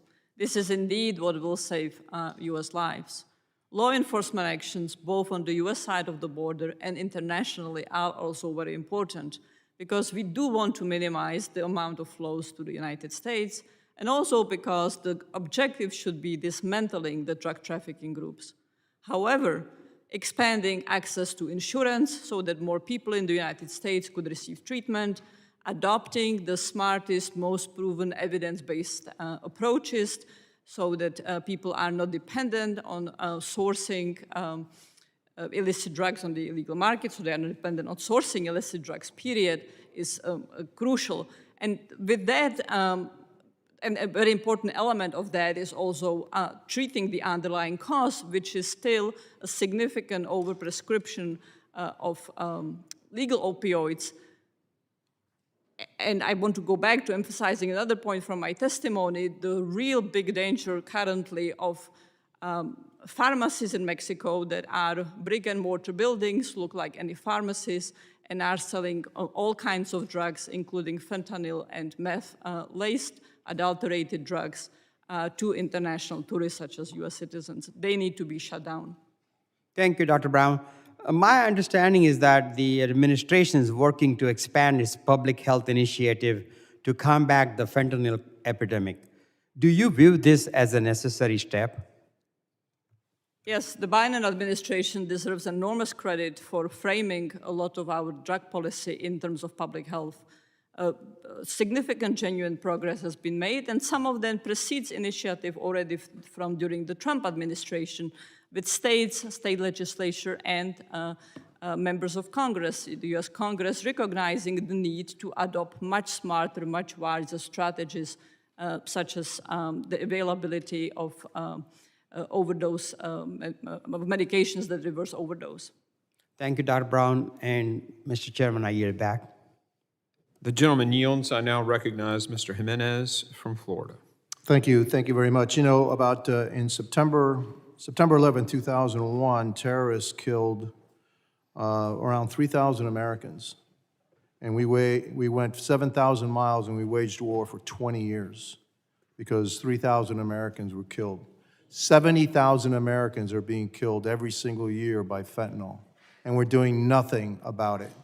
I had the director of the FBI sitting in that chair, and I asked him, do you think that we should be labeling the Mexican cartels, the multinational cartels, as terrorists? And he says, well, it's just a technicality. Well, they're terrorists. They're killing us. But as a matter of fact, we only lost 60,000, close to 60,000 people in Vietnam in 10 years of war. They're killing 70,000 Americans every single year, and they're right across the border. So my question to you, Mr. Jones, is this. Do you believe that the Biden administration policies have strengthened the Mexican cartels? Yes, sir. I know they have. Do you believe that by strengthening the Mexican cartels, we are actually not only destabilizing the United States of America, but we're also helping to destabilize Mexico? Yes. And there's the crux of the matter. And so we can fund $10 billion and put CBP agents locked in arm 2,000 miles on the border, and unless we change the policy, nothing changes. Is that correct? That is absolutely correct. This is an authority issue. This is not a money issue any longer. We as lawmen do not have the authorities we have needed to go after these cartels. That is the problem. And I don't believe in going to war with the cartels. They are dark networks, Congressman, and the way we win against them is giving us the authority for full spectrum operations, leveraging our full U.S. intelligence agencies, law enforcement, and military, but mostly clandestine operations. How you go after the Sinaloa cartel as a network will be much different as to how we go after the Gulf, Cartel del Noreste, and many others, because these networks are different, and we have to fight in the future differently than we have in the past. I agree, but also we need to change our policy so that the migrants who are coming through, who think they can get into the United States, that are paying them their passage, deprives them of that revenue and makes them weaker. Is that correct? It does, but you also need to understand these cartels are global. You hear all the time that right now they're making billions of dollars off of the human trafficking of people. That's absolutely true, and they're making more than they are off of drugs. But when you look at them in the totality today, look at why Cartel Jalisco New Generation has risen so quickly, so fast, because they began moving their narcotics overseas to Europe, Russia, in Australia making hundreds of thousands of dollars. Literally, 1 kilo at one time in Australia was $180,000. This is why their rise is so massive. But what are you always told by these so-called experts? That these cartels, listen, if you just legalize it, it'll all go away. Look at what has happened to us. You're right. And this is not a simple answer to the problems that we face in the United States, but we need to view them as adversaries. We need to view them as people that are killing Americans, 70,000 a year. Look, I was in the streets of Miami. I'm a paramedic. That's my craft, all right? And so in the 70s and the 80s, I responded to overdoses left and right all the time. And overdoses with opioids. But they weren't laced with this poison. This poison hooks them, makes it much more addictive, and then it kills us. And we have to do something about it. And what the Biden administration is doing is not doing very much to protect American lives. And that's the duty of government. The duty of government is to protect the lives of American citizens. And in this respect, the Biden administration and this secretary is failing miserably.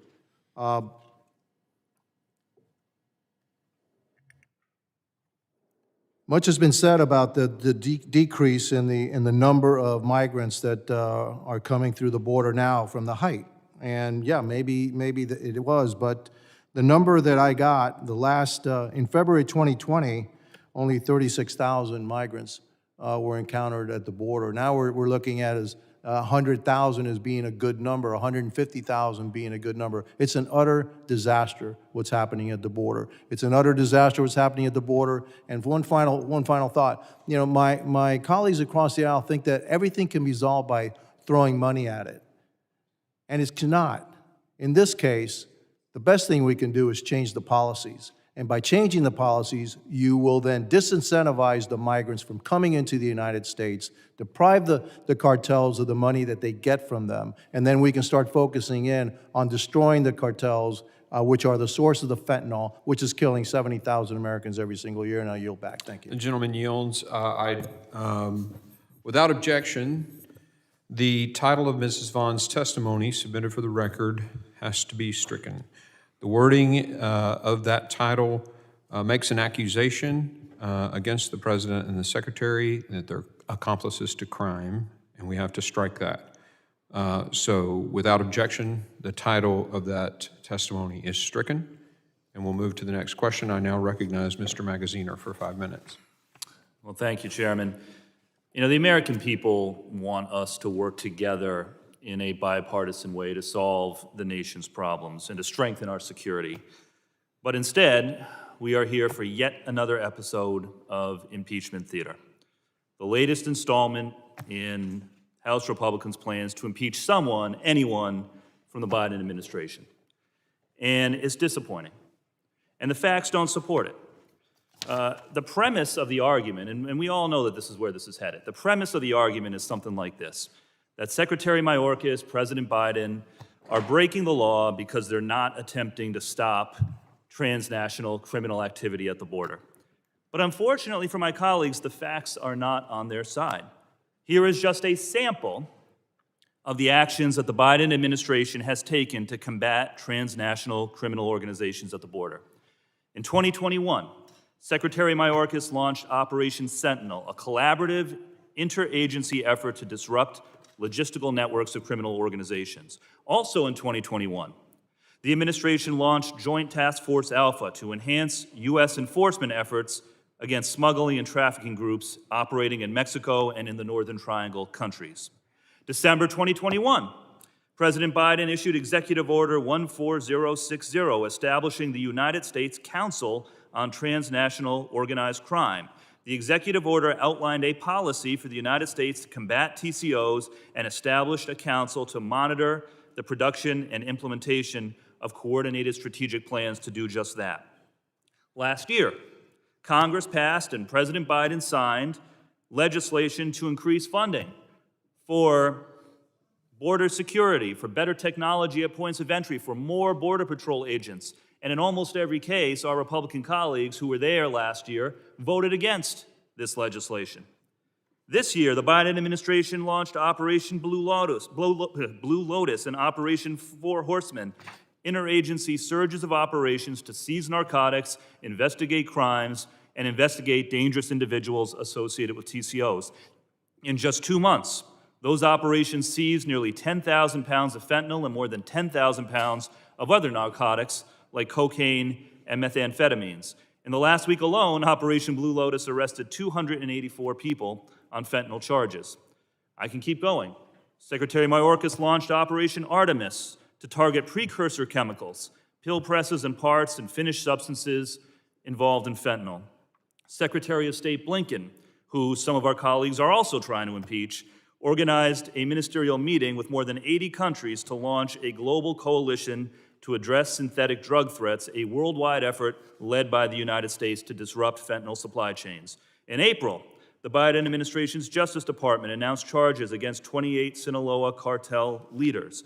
And of course, most importantly, since the expiration of Donald Trump's Title 42 policy, illegal border crossings are down more than 50%. That is on President Biden's watch. So listen, we can all have our own opinions about whether the administration is doing a good job or not. Everybody is entitled to those opinions. But if your core argument is that the Biden administration is breaking the law by not trying to disrupt TCOs, the facts don't support it. And we're going to keep having this debate apparently for months to come, but that is the central point. And here's what it all boils down to. Even though the president and his administration have taken numerous actions to address the challenges at the border, detaining criminals, seizing drugs, some of our colleagues are just hell-bent on impeaching a cabinet secretary for the first time in 150 years. And for some, this has been the plan all along. House Republicans first introduced articles of impeachment against Secretary Mayorkas 2 years ago, when the guy had only been in office for a couple months. They have been gushing to their donors about impeachment behind closed doors before they even took control of the House and before any of these investigations even began, even though there's no legal basis. So, look, the American people want us to work together to secure the border on a bipartisan basis. There are things that we could be doing. We should invest in technology and personnel. We should strengthen our relationships with allies in the region who are key partners in this fight. We can reform the immigration system to make it more orderly. We can finally do something about the flow of illegal guns across the border from the United States to Mexico, which is a part of this problem that our colleagues don't ever want to talk about. But in order for us to move forward in a productive way, impeachment theater has to stop so that we can get to work for the American people. And I yield back. The gentleman yields. I now recognize Ms. Lee from Florida for 5 minutes. Thank you, Mr. Chairman.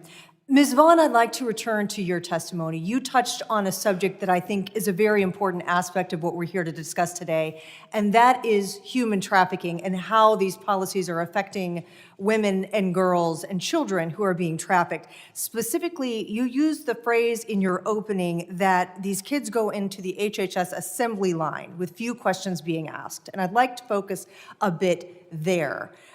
It is correct, is it not, that when that happens, we've seen numerous incidents of children who are actually put into placements in homes that prove to be unsafe? Absolutely, yes. There are a number of instances where, for example, girls have been placed with older men in what is clearly an exploitative situation. There are kids who have been turned over to labor traffickers. There are kids who get turned over to gang members. There are kids who get placed into domestic servitude and other forms of abuse. It's really quite horrific. Well, and I know we have also seen cases where, and this happened even in my own state, if the children themselves aren't screened, that can pose a danger or an inappropriate circumstance for a host family. Is that also correct? Yes. There are problems at some of the shelters sometimes, incidents of predatory behavior on the other kids who are housed there until they're released. There was the case in Jacksonville where the alleged minor who turned out to be 24 years old, because the Border Patrol is not able to really screen people, murdered his sponsor. And in your opinion, after children are placed in these sponsor homes, is there an adequate level of follow-up and supervision that is occurring by HHS? Absolutely not. There's almost no supervision or follow-up that goes on. These standards that they have for not only placements, but also post-placement services are way, way inferior to the procedures that every state in the union uses for foster care placements, for example. And I mean, it's been said that it is harder to adopt a cat than it is to sponsor an unaccompanied minor because there are rarely background checks done, almost never home studies, no financial assessments. The Biden administration has stopped doing background checks on other people in the households to make sure that the placements are safe. This is something that simply would not be tolerated in our foster care system. And you also mentioned that roughly a quarter of the trafficking victims were children. Would you tell us a little bit more about that and the patterns that you see that are affecting young people and children that are coming to this country? Well, what happens is the smugglers often either convince the parents of these kids that they're going to have a better life in the United States, so pay us a down payment on the smuggling fee now, and the child will make enough money or be able to go to school, or some other tale to get the parents to release the kid, who, when they get to the United States, are often released to a sponsor who turns out to be a trafficker, or are put in directly into trafficking situations. Sometimes it's forced labor trafficking, sometimes it's commercial sex, sometimes it's domestic servitude, but the child is isolated from their family members in the complete control of the people who have custody of them. There's no monitoring of the situation by the federal government that put them in this situation. There is very little opportunity for seeing what's going on in some of these workplaces to rescue the kids. It's a lot of, frankly, hear no evil, see no evil, there must not be any, really deliberately kind of looking the other way at what is happening. Thank you, Ms. Vaughn. Agent Maltz, I want to return to you. You used a phrase in your written testimony that I think is important, and I want to be sure that we today hear the distinction that you make as someone who spent so many years with DEA. The distinction is between drug traffickers, which is something that we've seen obviously for many decades coming across our southern border, but you use the phrase narco-terrorist. Would you please explain to us the distinction between a drug trafficker and a narco-terrorist? Well, a drug trafficker is in the business to make money only, and the cartels, when I first started to work, we known them as drug traffickers, right? But they've evolved from drug traffickers to transnational criminals, but now they're narco-terrorists. Just look at the death and destruction and what they're doing in that country. I mean, when I was the head of the Special Operations Division, I kept on my phone the greatest hits of the violence in Mexico with the decapitations, the chopping off limbs, throwing people in acid. They used to have a guy called the stew maker. He would drop 300 people in acid pits so they were never found. That's why in Mexico today, there's so many disappearances. They don't want to put that out because it's going to deter any, tourism in Mexico. But these cartels, I mean, Jason can tell you, he reports on it every week, every 2 weeks. They got tanks, they got rockets, they got drones that drop explosives. That's another thing that makes me concerned as a citizen, because as our brave men and women are on the border, what happens if one day they drop the explosives on our own people, right? So these guys have evolved to the point where, I mean, they're a multi-billion-dollar enterprise. They have plenty of money. They have no rules. They have no bureaucracy. So I'm very concerned about their evolution and the lack of the way we deal with them. Thank you, Agent Maltz. I'm out of time. Mr. Chairman, I yield back. The gentlewoman yields. I now recognize Mr. Ivey. Thank you, Mr. Chairman. I appreciate it. Got a lot of ground to cover. I do want to start off with agreeing with Mr. Magaziner with respect to the impeachment issues. We've got sort of two tracks of things going on here. One is there's an impeachment track that's pretty obvious that, the dereliction of duty language dovetails exactly with Ms. Green's HRES 598 which is an article, it has articles to impeach President Biden. And, you know, so we know that's part of what's going on, but the fact that you all are here as a panel, I do have some questions I want to ask you. I appreciate we may have some differing views, but I do want to try and figure out some of the things that are going on here, because I do think we have a duty to try and address the problems that we've got. You know, Ms. Vaughn, you mentioned Prince George's County, and I was the state's attorney there, the local prosecutor, and one of the groups that we prosecuted was MS-13 repeatedly. In fact, we did a joint prosecution with the U.S. attorney at the time, who later ended up being President Trump's deputy attorney general. A lot of the stuff that they were doing looks a lot like some of the things we're talking about now. The human trafficking piece, the prostitution up and down the coast, the enforcers, the money, and all of that. Mr. Jones, I want to come to you at some point too, but I do wonder about some of the differences that seem to be there. And Mr. Maltz, I think you kind of touched on this, but in the old days, and I'll put myself in that category, the sale of drugs, they weren't trying to kill their customers, basically. So they would sell addictive drugs, cocaine, heroin, whatever, but they weren't necessarily killing them off. Fentanyl seems, you know, fundamentally different to me in the sense that, yes, it's extremely addictive, more addictive than those, but it's also, the fatality rates are incredibly high. So one of the things I'd like to try and figure out if we get a chance to move to a hearing on that front would be why that change in the business model has taken place. Mr. Jones, I want to get I might have to ask you all to send in a written response or something, just because I'm almost halfway through my time.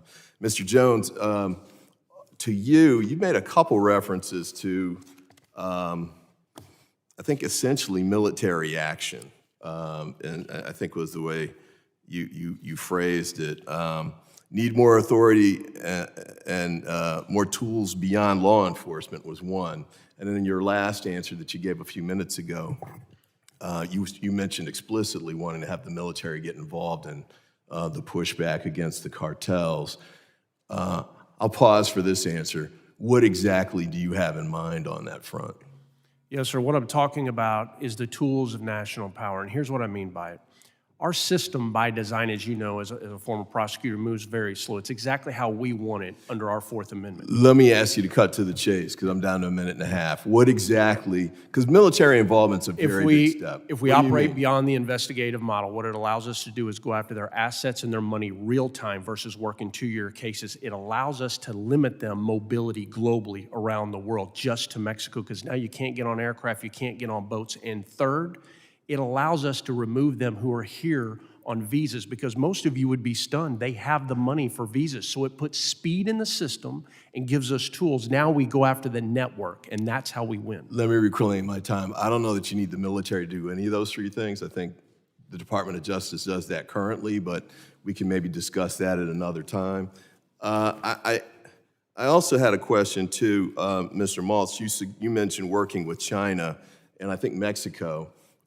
Here at a previous hearing, I can't remember if it was Mr. Higgins or Mr. Bishop, but we had someone at I want to say it was the White House, that also said the importance of getting involved with China, especially in blocking the amounts of precursors that are coming out of China and going to Mexico. Because when the relationship between the United States and China broke off a few years ago, China didn't, they stopped enforcing the exportation of precursors that led to the really explosion of the availability of that in Mexico. And that witness's thought was that part of the answer was going to be that we needed to work with China to address that. With respect to Mexico, I'm running out of time, but Mr. Jones, you mentioned another issue too, which was money.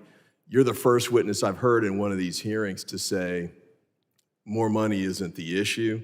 We've had CPB and those guys come up and talk about we need more agents, we need more drones, we need everything, really, because they're outgunned in a variety of ways. So I guess we'll have to get that from you later on. I'd ask for unanimous consent to offer a couple of articles. how to stop the Mexican cartel, stop supplying them with guns, which I think was a point you made, Mr. Jones. On Biden's border policy, critics both left and right are wrong. Southern border eerily quiet after policy shift on asylum seekers. Without objection, so ordered. Thank you, Mr. The gentleman Chairman. yields. I now recognize Mr. Garbarino from New York. Thank you, Mr. Chairman. Thanks to the witnesses for being here today. Mr. Jones, in its own 2021 Border Security Metrics report, DHS documented an increase in alternative forms of payment in exchange for passage, including migrants being required to participate in smuggling controlled substances or other illicit items across the border, or to work off debts upon arrival in the United States, as well as reports of harsh negotiations concerning payment plans with family members. Can you talk about the rising prevalence of debt bondage and how the cartels are using those they smuggle and traffic into the country to do the work on their behalf? Absolutely. The Gulf Cartel specifically has a saying, and that is that people are the gift they keep giving, because they can make them move the commodity, just as you just acknowledged. But we have seen that on the border where they're now making migrants carry narcotics. We have seen where they then exploit them. We've seen where other migrants are now being used to transport migrants themselves, because you can truly make this commodity do what you want it to do. And what these really represent, that's the most important here to understand, is this is a process. Because just as Border Patrol was being absolutely overwhelmed with these people, so were the cartels. And the Gulf had to come up with a process that worked, and you're seeing it in my hand. There's a number on each of these, and you've got some you can look here and you'll see. That number goes into a database. And if you, at the time that we broke this story, if you were a Mexican citizen, it was $2,500 just across the river in South Texas. If you were Central American, it was $3,000. If you were Chinese, $5,000. And if you were Russian or Middle Eastern, $9,000. I've never seen money like that ever. It was always $100, if that, and they didn't care where you went. Now think of this. Now these people are moved throughout our nation, but yet they are indebted to these people for years, if not decades to come, in a foreign country. This is where we really are now. You talked about how you've seen this before, but lower numbers. With these higher numbers and the amount of people, is this relatively a new phenomenon under Secretary Mayorkas? It is. Now, the smuggling of people has always been there, but the adjustment from smuggling into the trafficking through debt bondage, because due to the sheer numbers, they thought to themselves, my God, we can make so much money and we can do it for the long run. This is the game changer. When you think of human trafficking, most people think of commercial sex. That's one piece of it. Don't forget you have forced labor, and this is your final form, debt bondage, and now it's nationwide. Mr. Jones, I want to continue with the profits on fentanyl and human trafficking. In 2021, July of 2021, you said, I can without any doubt tell you that the profits they're making today are like nothing we've seen prior. This is a major revenue stream. How have those profits increased since Secretary Mayorkas took office? And how much do you think the cartels are making annually on human trafficking and smuggling alone? We don't really know what the exact amounts are. I mean, look, this is going to go on for decades. Many of us will be dead and gone before we clean this up. But I can tell you this, there will not be a law enforcement agency in this country that is going to be doubling down on the threat that we are now facing from trafficking as a result of what Secretary Mayorkas is the architect behind these changes. When he took power and he created the 3 exemptions under Title 42, allowing UACs, unaccompanied alien children, into the country, when he allowed pregnant mothers to come into the country, and when he allowed family units. This was the game-changing moment, and it's validated by the data if you just look at CBP when these people began pouring across the country. I was trying to do some numbers before with what you said. You said went from $100 to $3,000 for some, $2,500 for others, $5,000 up to $9,000. That was just at the river, sir. Just at the river. Never mind what country of origin where you came from. Right now, if you're Chinese, to cross from China to Ecuador and then make your way up, they're charging $35,000 a head. They're moving 35 at a time in Fronton. And then the cartel del Noreste literally takes all of their ID before they let them into the U.S. and they drop it on the Mike side so that when it comes across, it holds up Border Patrol longer so that they can then move weapons south and as much commodities in as they need to. So over the last 2.5 years, it seems that the profits for these drug cartels have increased immensely. Agreed. How are these profits giving these cartels more power, making them more dangerous? Well, look at the military-grade weaponry they're now using. Look at the level and span of control in Mexico. You know, Mexico, the people of Mexico have taken the blunt of this. You know, they've lost over 340,000 citizens since 2007. In the last national election, CNN did a fantastic work. There was 132 politicians and staffers killed. Anybody can Google it. Mexico has truly fallen to these cartels. And when I tell you they're a parallel government, you are truly looking at a narco state. The problem is when you're killing journalists in Mexico and they can't get the information out, this is why we are so far behind what these cartels are doing. And that's why we and the Americans are feeling the impact in every part of this nation today. I'm out of time, but if you could respond in writing more about what is happening to the American citizens because of the cartels, that'd be great. Thank you, Mr. Chairman. I yield back. Gentleman yields. I now recognize Ms. Jackson Lee of Texas. I'm kind enough to yield to the next individual. We can go out of I'll come order, back after that. absolutely. Thank you.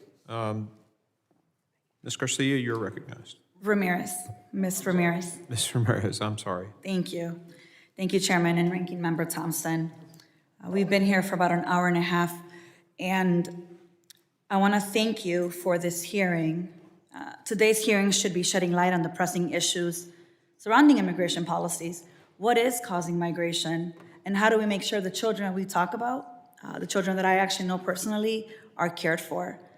Instead, I think we continue to politicize an issue that actually both sides need to address, which is immigration reform. But I actually want to get back to why we're all here today. The American people expect us to do our job and to solve the problems. They expect us to have unbiased people who are witnesses here and provide us an opportunity to shed light on how we move forward. And as I think about the hearing now and hearing the witnesses, I think about just last year, how a horrific domestic terror attack at Buffalo, New York supermarket left our nation reeling. My colleagues across the aisle offered up their thoughts and prayers, but they offered no actions to address racially and ethnically motivated violent extremism. It is not lost on me that before murdering 10 people at the supermarket last year, the shooter wrote, and I quote, "We are experiencing an invasion on a level never seen before in history." However, twisted justification, the shooter believed he was repelling an invasion of the United States by immigrants from Latin America. Does that sound familiar? Mr. Maltz, in your testimony, you said, "I know what's going on in America." So let me ask you, do you support the assertion that the United States is experiencing a historic invasion by immigrants? That's a yes or no question. Illegal immigrants from around Yes the world, or yes, no? yes. So you believe that we are experiencing a historic invasion of immigrants? Yes. So despite knowing that the Pittsburgh shooter justified his actions based on the idea of an immigrant invasion to replace white people, despite knowing that invasion ideology was used to justify the shootings in El Paso and Buffalo, you continue to espouse this great replacement theory and extremist ideology that people like me, when my mother crossed the border pregnant with me, don't deserve to be here because we are invading the country? Mr. Chairman, this hearing is not a fact-finding mission. It's a raw political sham to stoke fear, and it will continue to justify the violence against immigrant communities, and I find that unacceptable. This body's job is to address the problems in our country, not to spew more hate. That's what we should be focusing on, legislative solutions, not divisive distractions and prioritizing the expansion of resources for immigrant communities and comprehensive immigration reform. That's how we address public safety. So let me just end by saying, let us direct our efforts towards meaningful action that upholds our values and ensures the security and well-being of all of us, regardless of immigration status. That is the America that I know, that is the America that I love. And with that, Chairman, I yield back. The gentlelady yields. I now recognize Mr. Ezell for his 5 minutes. Thank you, Mr. Chairman. And thank you, panel, for being here today. I know it's a lot going on, and we appreciate your time here. I spent 42 years in police service, 3-term sheriff, and enjoyed every day of it. And I'll tell you, the safety and security of people has always been on my mind, not only of my home state of Mississippi, but across this nation. I want to be clear that due to the Biden administration's open border catch and release policies, cartel crime is transitioning from a border issue to a national issue. Every state is a border state. Border Patrol agents have arrested more than 30,000 illegal aliens with criminal backgrounds since Joe Biden took office. While this is a staggering number, it does not even consider the illegal aliens with criminal backgrounds that have evaded Border Patrol and entered the country illegally. Mr. Jones, in your estimation, how many criminals, gang members, or suspected terrorists are now in the United States among the 1.5 million gotaways that have evaded Border Patrol agents? Congressman, thank you for your service. We have no idea. The border is so wide open. That's exactly right. What threats do these individuals pose to communities, not just at the border, but throughout this country? Everything from terrorism to the unprecedented amounts of deaths that we're seeing of American citizens from fentanyl and the many other drugs that are crossing that southern border. Mr. Maltz, we know cartels are the leading criminal organizations that manufacture and distribute illegal fentanyl in our country.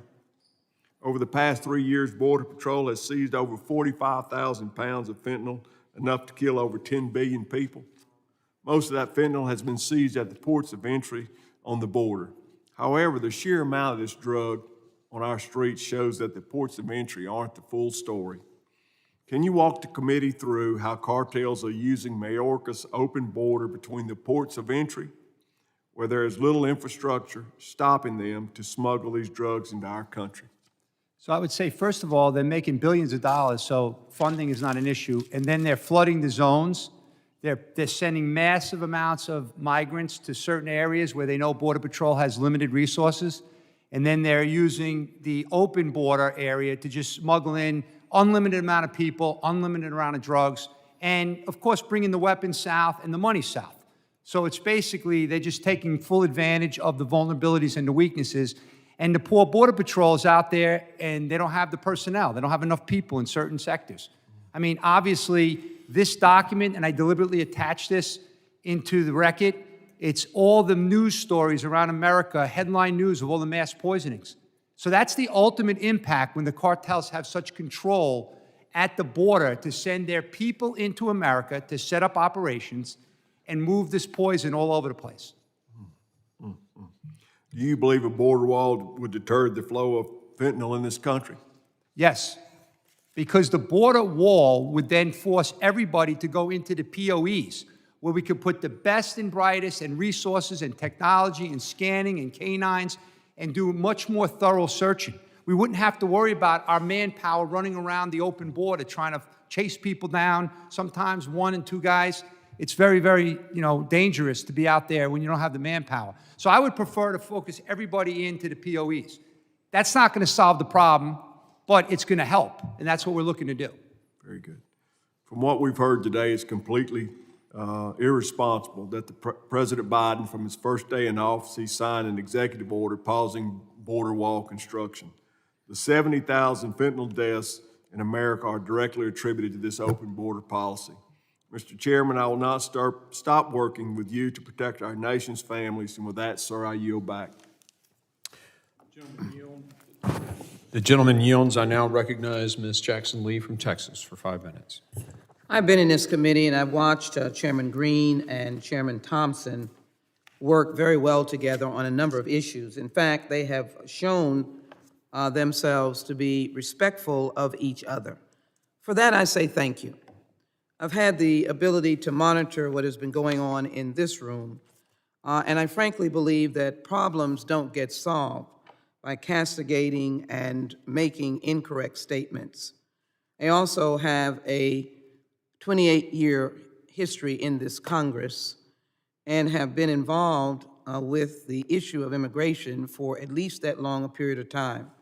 In the Judiciary Committee as ranking member of the Immigration Subcommittee, in this committee as Chair of the Transportation Security Committee, Ranking Chair of the Border Security Committee, and as a Texan, have been to the border many times. I do believe that we can do this and solve the problem of immigration reform together.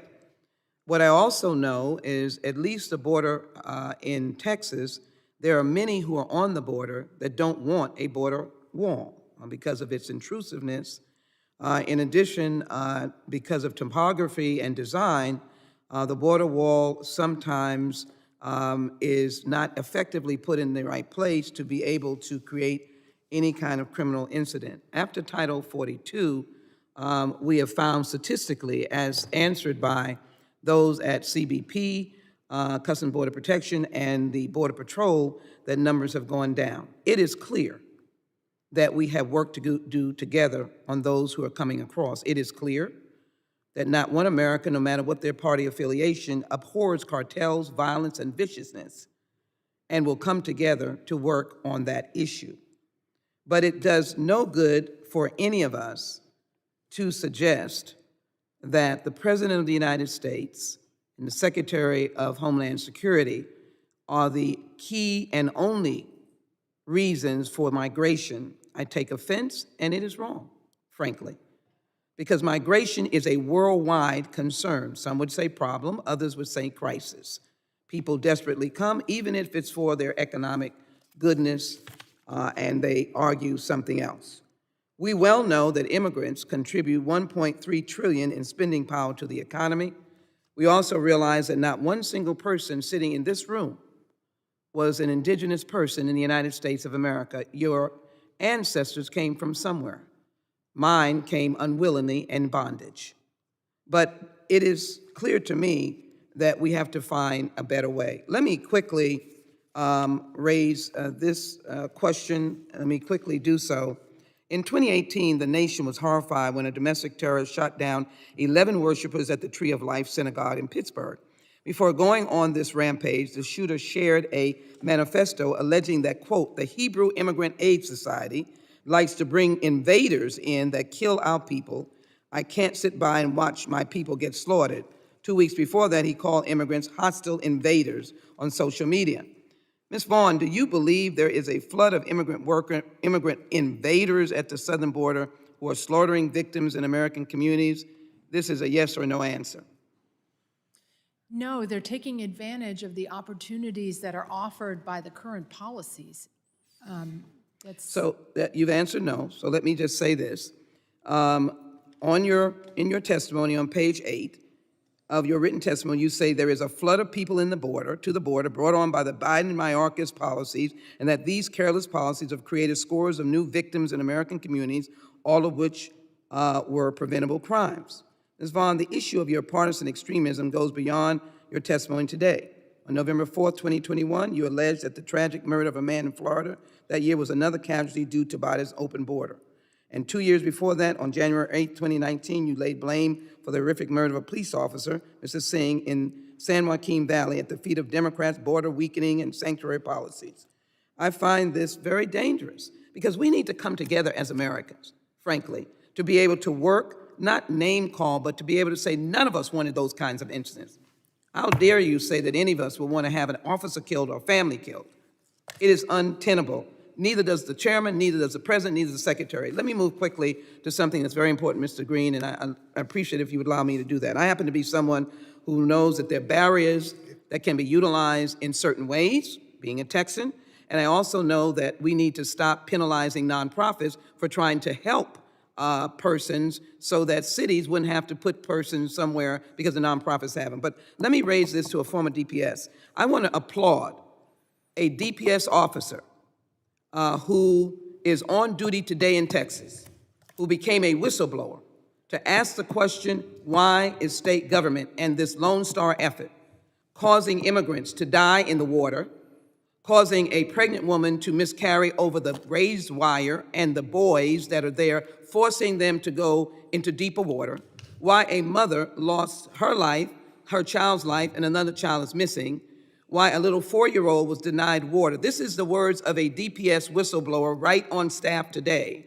And the question would be to all of you, as I ask the question, this is not America.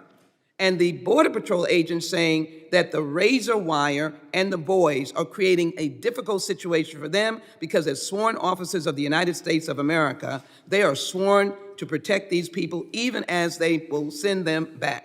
And they are going into deeper water to save lives. Gentlelady's time is That is expired. not, I'm putting that on the record, Mr. Chairman, because I want an investigation. These are not governmental witnesses. They are witnesses who've come to share their stories, but I want an investigation. Can I respond to that? I want an Is investigation. there availability for me to respond to that No, accusation? Hold on, Mr. hold on. Department? I am taking control back. The gentlelady's time has expired. and the Mr. gentleman is not- Mr. D'Esposito is recognized from New York, and you may yield if you'd like to Mr. Jones. The gentleman is not on staff at this point. Mr. Chairman, I'd like to yield 30 seconds of my time to Mr. Jones. I am the only one sitting in this room that's been exactly where those accusations were made. On my phone, I've got video of what the men and women of law enforcement at local, state, and especially the Texas Department of Public Safety and National Guard are going through as hundreds of people 3 miles from the closest port of entry are being crossed by the cartels. And to say that the men and women of DPS are throwing babies into the river is absolute absurd. And that they would Hold do on. that. That's I didn't the say that. accusation The in gentleman is recognized. Mr. The Chairman, gentleman you may. cannot malign me in this room. I did not say not that. only Ms. that, Jackson he Lee, I did believe not this say is my that. time, Ms. Jackson Lee. Mr. D'Esposito, you've reclaimed your time. Thank you. So the name of this hearing, Biden and Mayorkas' open border, advancing cartel crime in America. I've heard this described as a sham. I've heard it described as theater. I heard it described as a complete waste of time. It's beyond explanation. People are dying and crimes are being committed. How is that a sham? How is that theater? How is any of that a waste of time? I want to thank all of you for being here today. Mr. Jones, Mr. Maltz, I want to thank you for your service in law enforcement. I, too, spent a career in law enforcement and retired from the NYPD as a detective. There is no doubt there is a crime crisis in America, thanks in part to the dereliction of duty of Secretary Mayorkas' wide-open southwest border. I'm going to ask all of you, it's a yes or no question. Do you believe the Biden administration's soft-on-crime policies, such as their efforts to limit law enforcement access to surplus federal equipment and their restrictions on federal grant dollars to police departments, worsen our nation's crime crisis? Mr. Jones, yes or no? Yes. Ms. Vaughn, yes or no? Yes. Mr. Maltz, yes or no? Yes. Ms.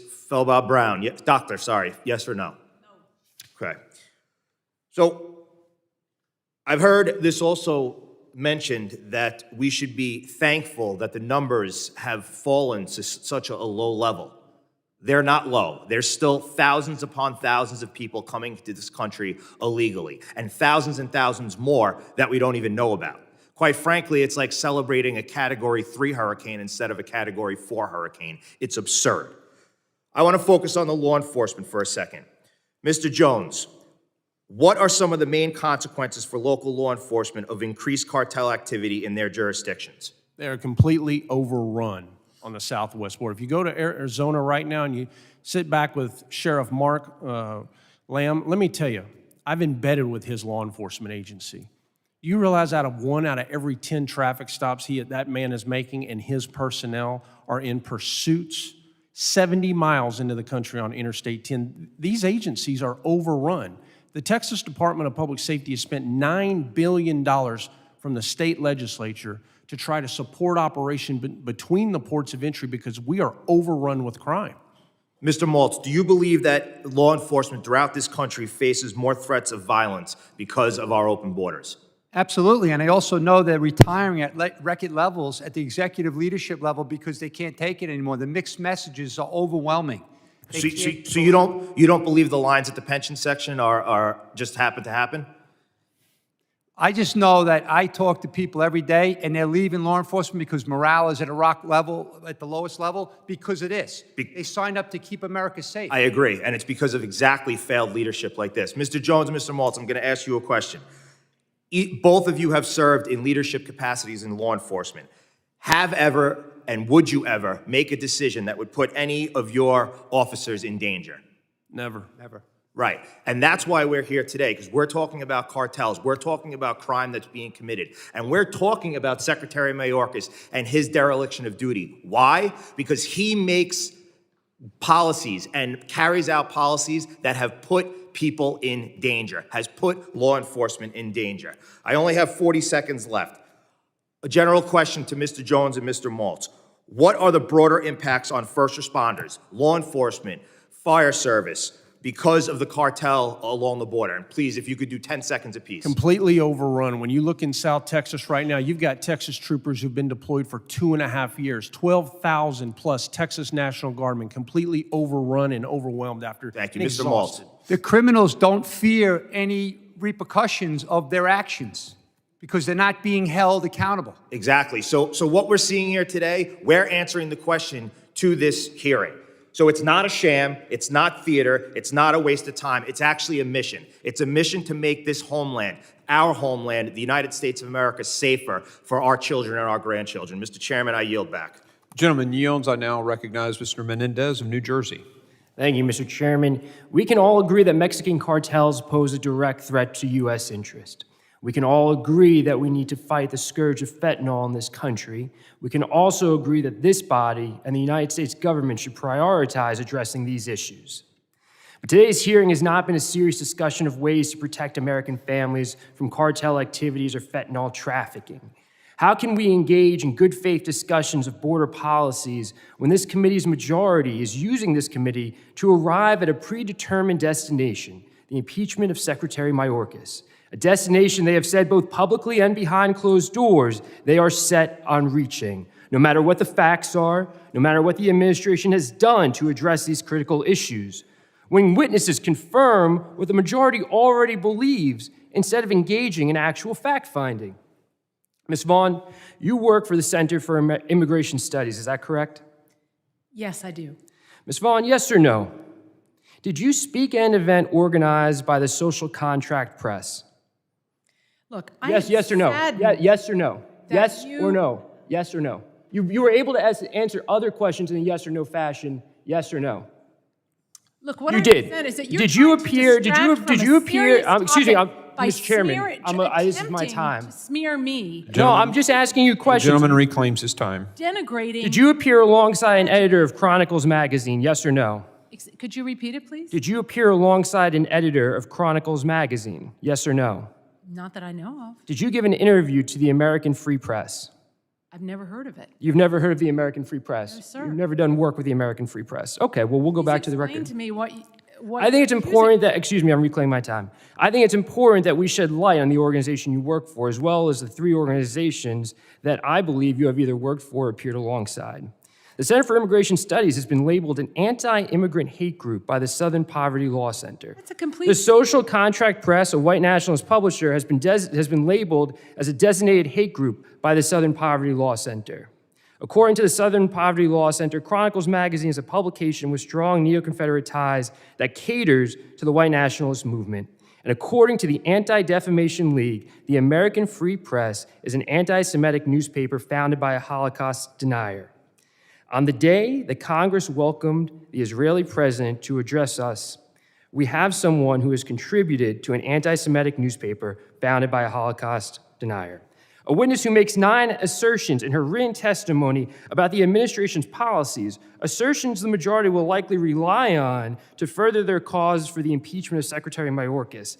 Yet only 2 citations were provided for those 9 assertions, both of which were provided by the Center for Immigration Studies, where you work, again, an organization that's been labeled an anti-immigrant hate group.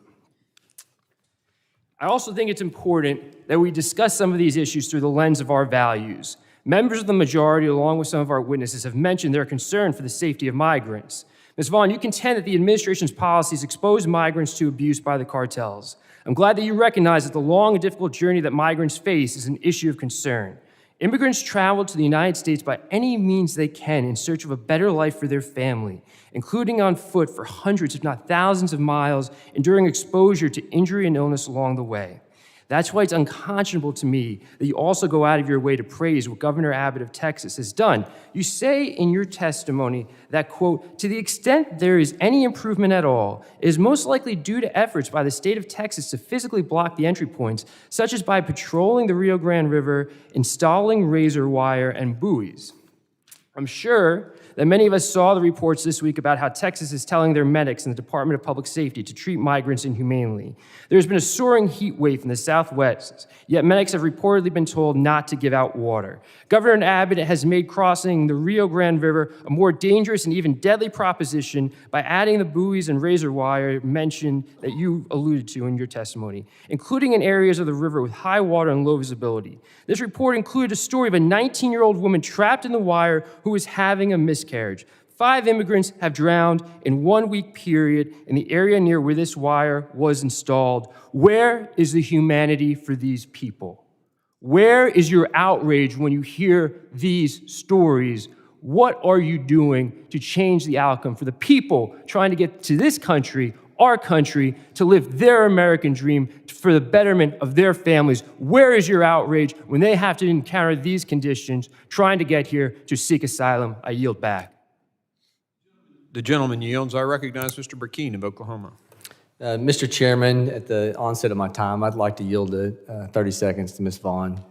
Ms. Vaughn, you're recognized.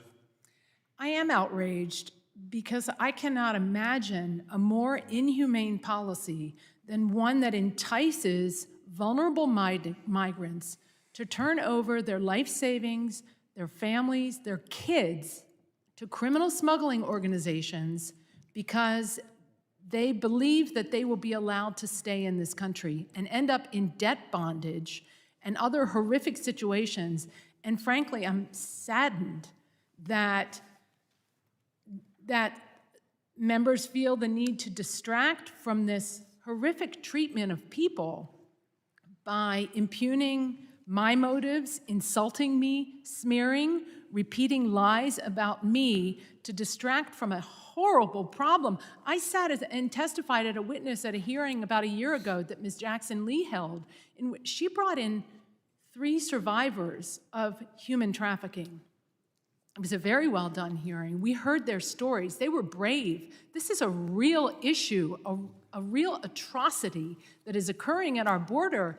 And to act like this is some kind of political stunt is a shame. Mr. Chairman, if I may, want to give you some time, if I may reclaim my time. Gentleman reclaims.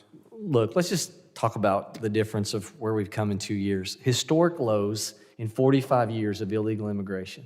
Historic lows by the person at the helm who enacts laws in response to we the people. Historic lows of illegal immigration.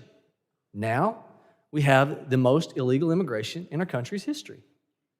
Decisions matter. A lack of leadership on this front matters. People are losing their lives. Children are being sold into the sex traffic slave trade because of decisions that are being made. In 2022, human trafficking arrests have increased 50%. 72% of trafficking victims are immigrants.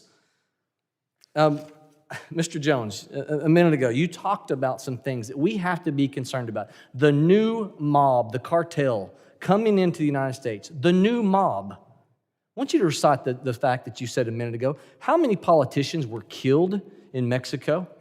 In the last national election, if you'll look up, CNN did some great reporting on this, 132, including their staffers. Mr. Jones, are they coming to a state near you? Are the cartels richer and more powerful because of this administration, President Biden's decision and Secretary Mayorkas' decision? Are they more powerful and richer today?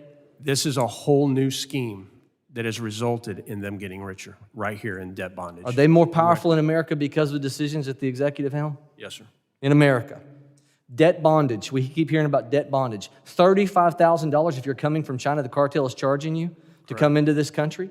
And do we not think that they're going to employ not only the tactics of the employment, but what about prostitution to repay that debt?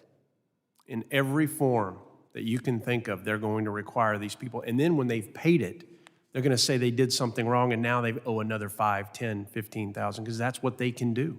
You see, they know where their families are in their country of origin, and they know where they're going here in our country.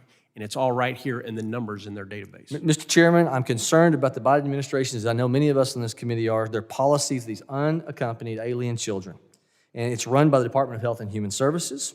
And so some of you have some great insight on that, fraudulent use of that UAC program, children that are being trafficked, they're being abused, they're being sold into sex trade. I want to ask Ms. Vaughn, what do you know about children that have been involved in the sex trade because of the UAC program implementation? Well, in many cases, their lives are ruined.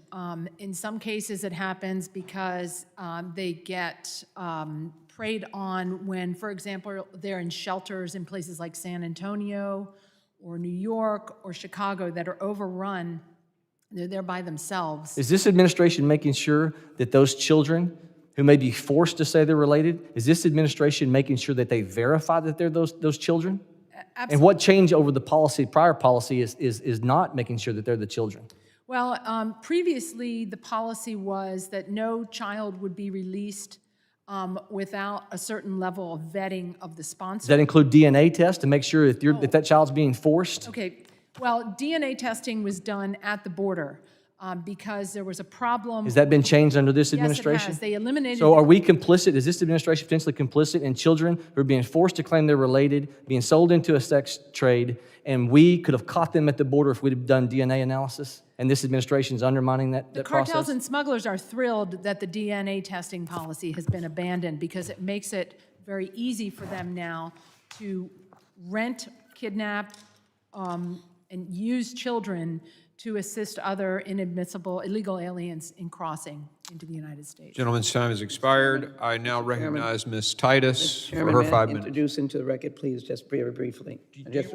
Ask Ms. Titus to introduce that for you, Ms. Jackson-Lee. Ms. Titus has been recognized. The Texas troopers' accounts of bloodied and fainted migrants on the U.S.-Mexico border, also in the Houston Chronicle, the Washington Post. These were not my words, the words of a Texas trooper. Words. Without objection, so thank the ordered. lady. Thank you. Cartel members are thrilled. Have you done polling of these cartel members or something to figure out how thrilled they are about this? That's okay. That's a rhetorical question. You know, I just sit here one more time and listen to one more hearing trying to attack the secretary, trying to attack the president, talking about the border with inflammatory titles like the open border advancing cartel crime. Meantime, we got domestic terrorism, we got anti-Semitism, we got Asian hatred, we got cybersecurity. All of that is being ignored, and all of those things are serious problems. You know, it's so easy just to point a finger at one person and say, oh, it's his fault for being a bad manager. But if you look at the issue from a historical, sociological, and economic standpoint, you'll find that it's much more complicated than that. You can look at the complex history of Central and South America. You can look at our currently strained relationship with Mexico. You can look at the broken immigration system that we don't seem to be able to fix. You can look at the immense power of the cartels and their abuses at every level, using guns that they've mostly gotten from across the border and selling drugs to people in the U.S. because we have customers here who want that, so we have a decades-long opioid crisis. And there's no agreement on border policies. We hear from some members of the border what we need are more resources. We hear from whatever your sources are, from disgruntled people at the border, that it's all management's fault. Let's look at this comprehensively. And I would ask you, Doctor, you mentioned in your report that there's a difference between the way the cartels work in Mexico and when they come to the United States. And largely, that can be credited to our law enforcement doing a good job. They are not as violent. They don't infiltrate governments. They don't raid villages here. But we don't have a very good relationship with Mexico on this front like we do on some other diplomatic fronts.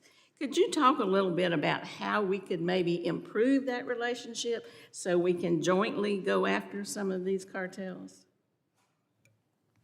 Several years ago, the US government and the Mexican government established a policy or basic understanding of shared responsibility.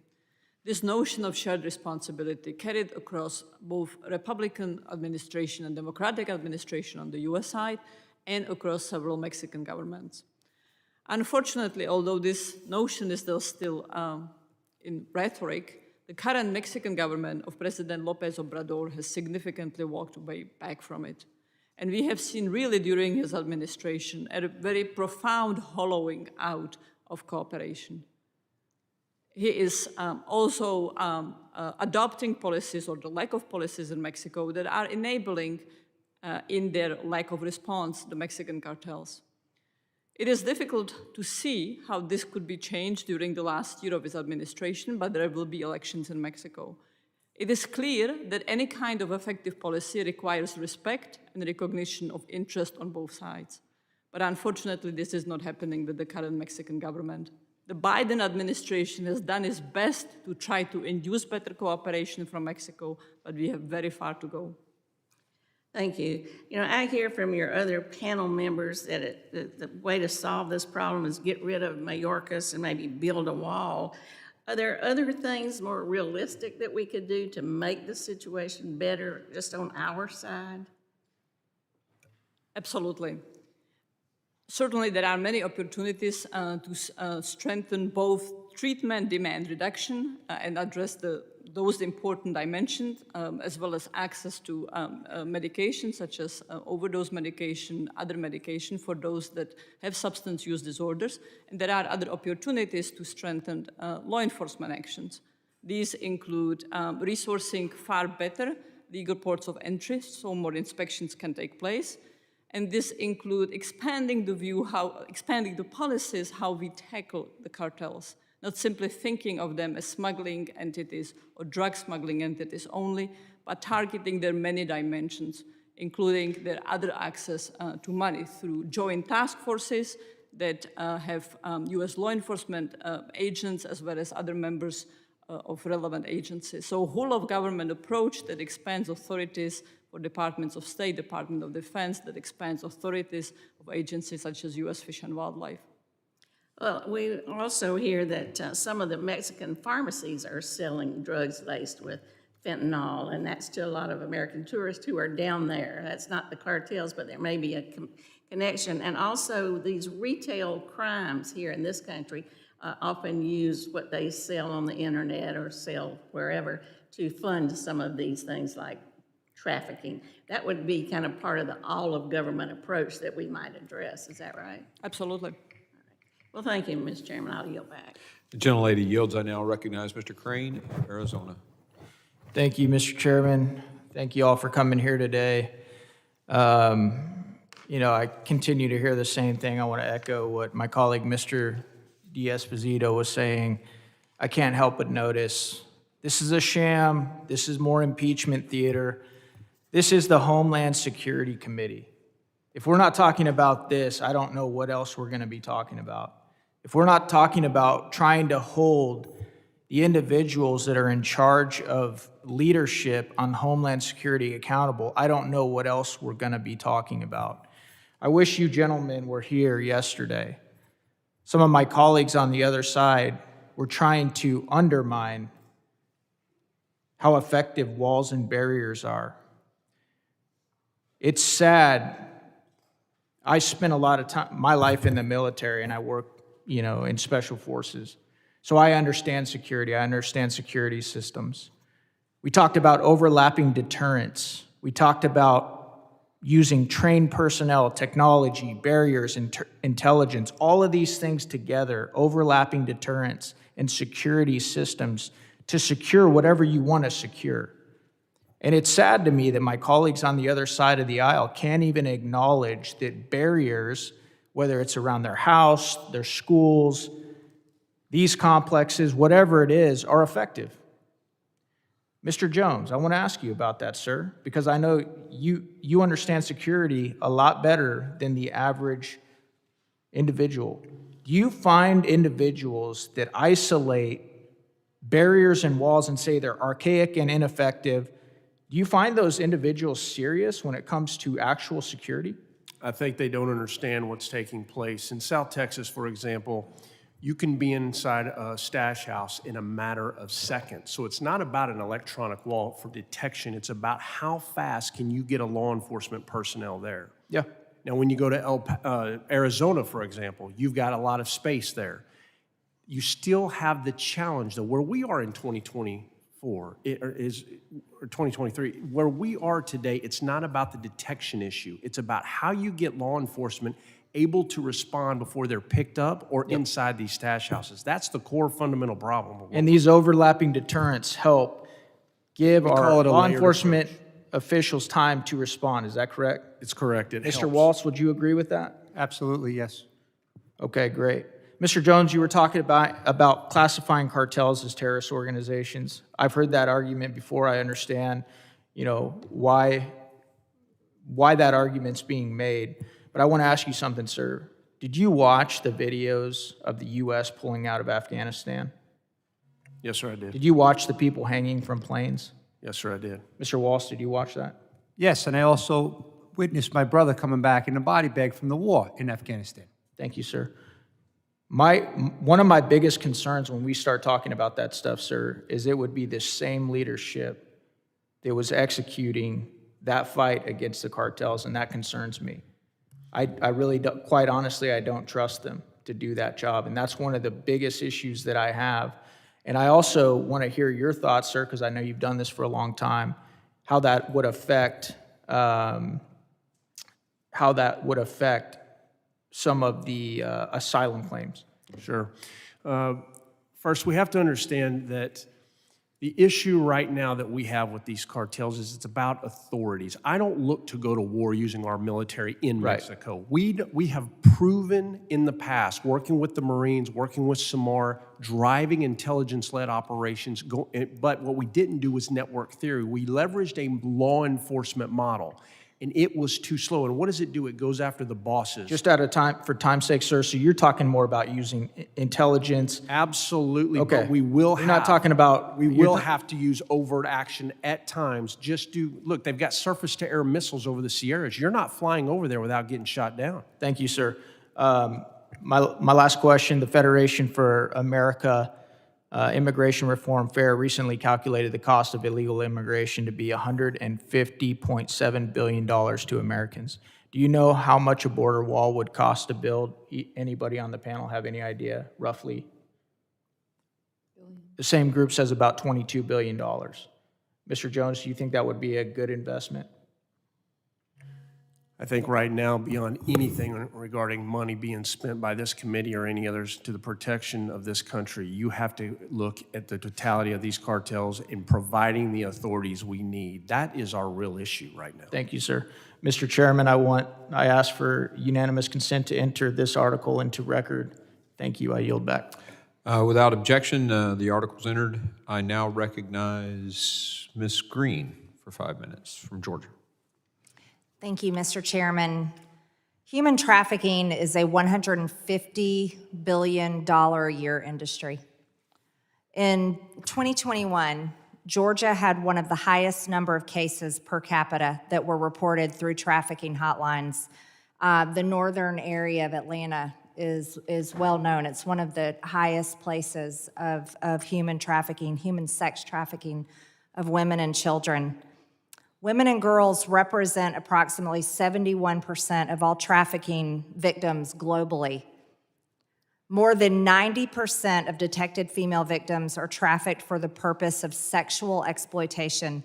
Approximately 1/3 of all human trafficking victims are children. This next sentence is hard to even read because it's our country. The United States is one of the top destinations for human trafficking and is among the largest consumers of child sex.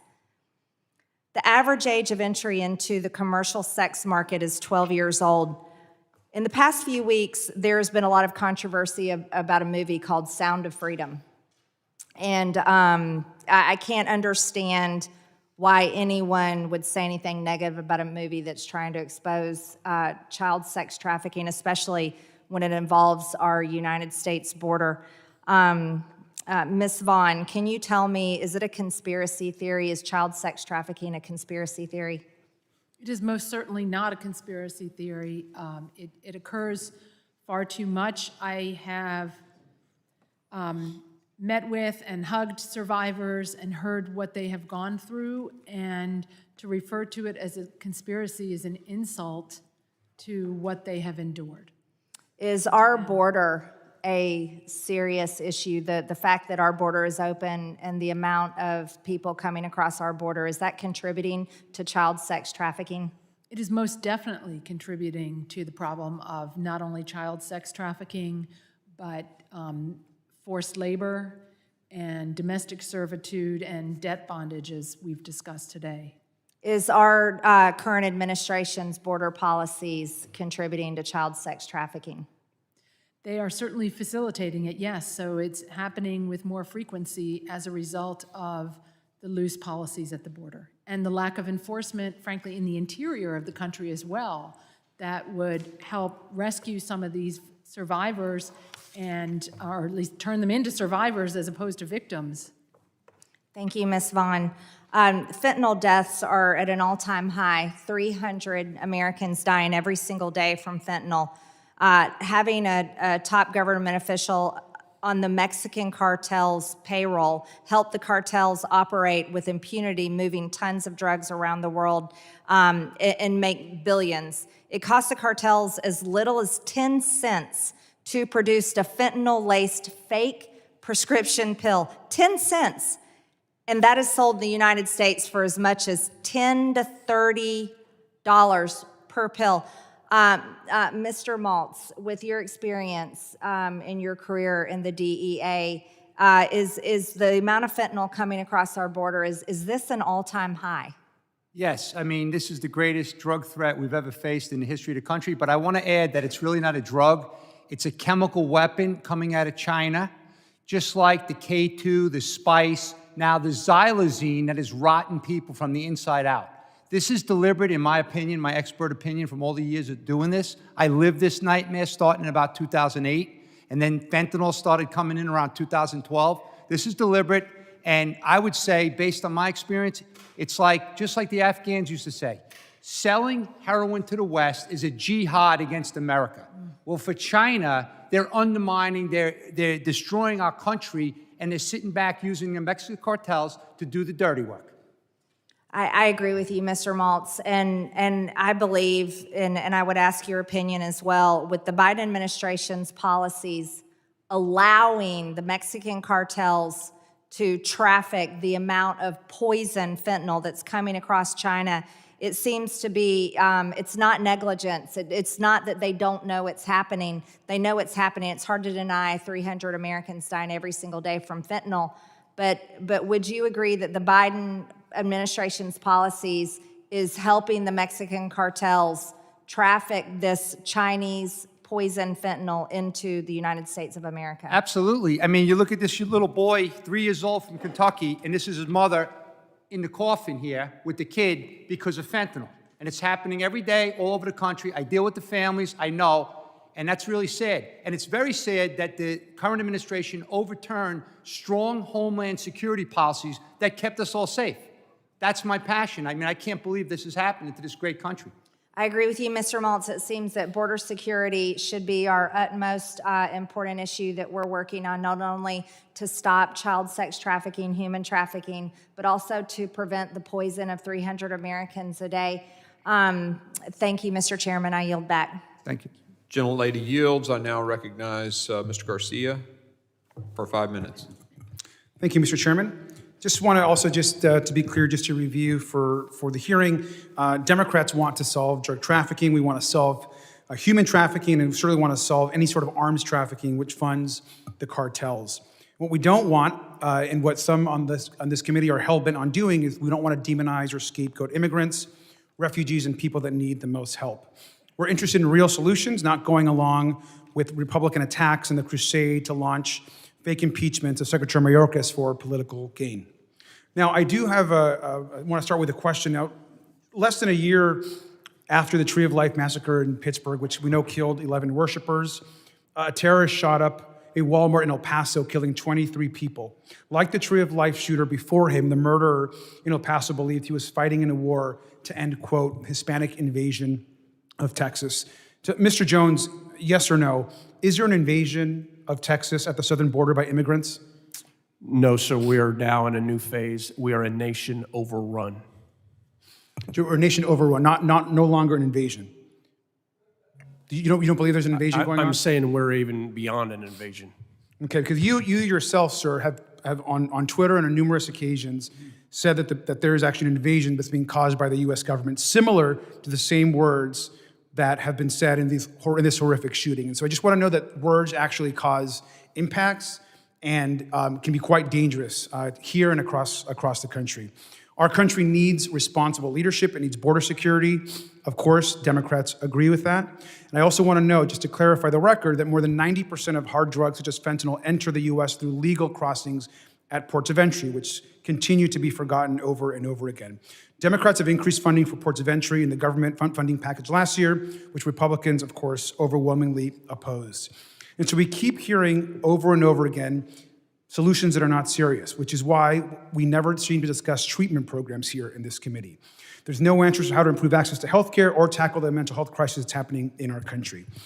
We just keep having the same Groundhog Day hearing over and over again, blaming migrants for a drug crisis that continues to replay itself hearing after hearing.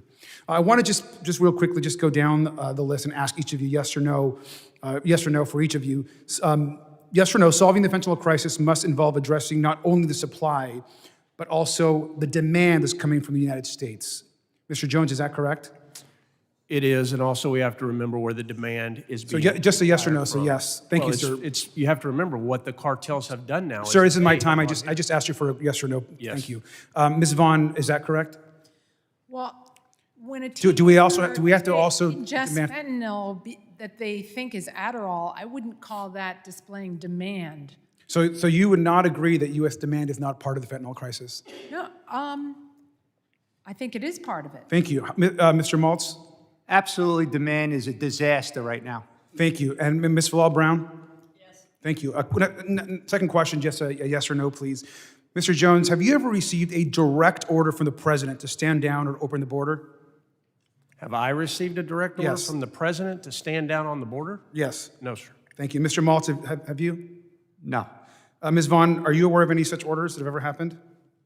Am I aware Of orders directly from the president No, to stand down and open the border? have any Ms. Falal-Brown, have you ever heard of that? No. Thank you very much. Also want to just real briefly ask you about some of the border policies, though, that have been proposed by some of my friends on this committee and on the other side. Ms. Falal-Brown, do you think it'd be a good idea to build a water-filled trench with alligators along the border? Would that be helpful in stopping the border crisis? No. Nope. Interesting. Do you think that if we shot migrants in the legs and stop them from coming over, do you think that would be helpful? No. So those policies were actually proposed by former President Donald Trump, just to be very clear.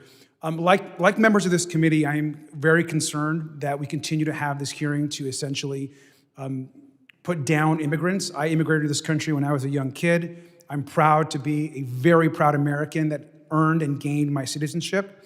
And I hope that in future committees we could stop demonizing immigrants. With that, I yield back. Thank you. The gentleman yields. I now recognize the ranking member for his closing remarks. Thank you very much, Mr. Chairman. To say the least, it's been a journey the last 3 hours. Mr. Chairman, I remain extremely concerned that the committee continues to focus its attention on a baseless attempt to impeach Secretary Mayorkas to the exclusion of its legitimate legislative and oversight work. As Representative Magaziner outlined, the Department of Homeland Security, under the leadership of Secretary Mayorkas, has taken unprecedented law enforcement actions to disrupt and dismantle the cartels. The notion that Secretary Mayorkas is working to advance cartel crime in America, as this hearing title suggests, is outrageous. He's working to combat it. This is a momentous task, one that entirely of the Biden administration is focused on. This committee should be focused on how we can help the administration in those efforts. This should be bipartisan. In the past, it has been bipartisan. But now, we need to look no further than the previous title for this hearing, which accused President Biden and Secretary Mayorkas of being accomplices to crime to understand the goal of this so-called investigation. I'll remind everyone that Chairman Green struck that title from the record because it didn't adhere to House rules. We can also look at the members who accused Secretary Mayorkas of being derelict in his duties before their so-called investigation has even concluded. That doesn't seem to matter. The investigation is closed before it's even open. They are explicit about this. In fact, the hearing that launched this investigation was called Open Borders, Closed Case, Secretary Mayorkas' dereliction of duty on the border. That's right, closed case. This doesn't sound like a good faith investigation. And releasing a report today without any consultation with Democrats isn't a good faith effort at bipartisanship. Nonetheless, I'm grateful for the witnesses for appearing here today. You know, this is America, and we have an opportunity to voice our opinions. The greatness of this country is that we can do it without any fear of a cartel or anything doing anything to us. But also the greatness of it is that at some point, as Americans, we can come together. It's a process. But I don't think citing Secretary Mayorkas, who's been here as secretary 2 years, 6 months, is the way to go. Democrats are prepared to work with Republicans. We've put our votes where our concerns have been. We actually support comprehensive immigration reform. We support fully funding the men and women who protect us along the border. Our votes reflect that, and our votes will continue to reflect that. And so I thank our witnesses, those who are in law enforcement, for their service. But you know, when you look at the Democrats on this committee and its diversity, it looks a lot like America today. And so I hope you understand that that diversity makes us strong. But it also says that our policies have to reflect that diversity. My ancestors came over to this country in the belly of a ship. Didn't want to come, but they came. I'm an American. I only know this country, and I'll defend the right for what we do in this country, and for others who used to come because we invited them to come, because we were the shining star. Now, for whatever reason, we've decided that we don't want anybody else because we have enough. I reject that notion. Sure, comprehensive immigration will get us there. President Reagan knew we had a problem. He solved the problem right off the bat. He said, I'm going to let everybody who's here stay here. And so that backlog, he wiped it out with an executive order. You know, we can do anything we want as Americans, but to demonize people who travel thousands of miles to try to get to our border because what we stand for is not our value system. Our value system is what everybody else would like to be like, and I don't ever want to change it. Comprehensive immigration reform, not impeachment, is the way for us to get there. And I yield back, Mr. Chairman. Gentleman yields, and I want to thank our witnesses for being here. Deeply appreciated. I'm sure the ranking member knows that immigration reform is handled in the Judiciary Committee and not here, but I do appreciate him bringing up the need for it. I'll talk to Mr. Jordan and encourage him to take that up. We heard today from the ranking member about how embarrassed he is that this committee has held 9 hearings on the southwest border. We've heard from our witnesses, though, that the horrific actions of the cartels are worsening secondarily to the policies of this administration.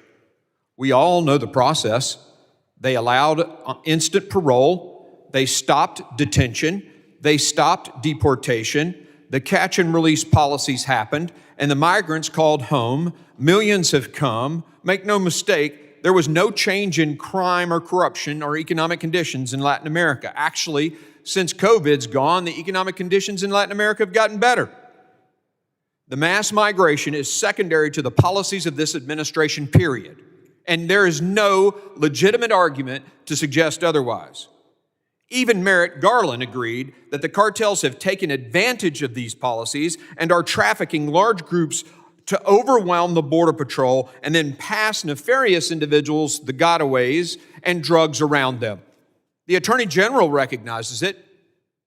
Perhaps if the minority party owned that, current administration is failing. Perhaps if the administration addressed the problem, we could move on. But the numbers are not going down. CBP's one app shell game, not releasing the OFO numbers, moving the numbers from crossing over to the ports of entry and then giving automatic parole to those individuals, not decreasing the incentive. They're still coming, and the drug cartels will continue to take advantage of it, just like Merrick Garland said. We've allowed automatic parole through this app, and those numbers are not being counted. The border is open. The incentive for mass migration remains. And as I said, they're coming. The drug cartels are seizing the opportunity. My Democrat colleagues have said it's a waste of time to look into cartel crime. They said it was a waste of time to address the dead Americans to fentanyl. 9 committee hearings is too many. They say, look at all the policies that this administration has done. Well, they're not working. Fix it, and maybe we'll stop these hearings. I happen to believe, personally, as do many people in this country, that the southwest border, the human trafficking, the overdose deaths, the cartel crime, murders, is the greatest threat to this country. So yeah, we're going to continue until the border is controlled and the cartels are stopped. When Americans stop dying, then we'll stop these hearings. Open border, drug cartels seizing the day, partnering with gangs that have taken over the criminal activity in many of our cities, that's what's happening. And the Dems on this panel don't want to discuss it. No one has denigrated immigrants here today. Not a single individual has picked on a particular race of individuals or anything, yet that's what they want to imply. I am offended by that. This is about migration policies that have resulted in the drug cartels taking advantage of them and killing Americans. I hope the media is paying attention. Americans are dying, and the left is saying our committee's investigating this as an embarrassment. 61% of Americans get it, though.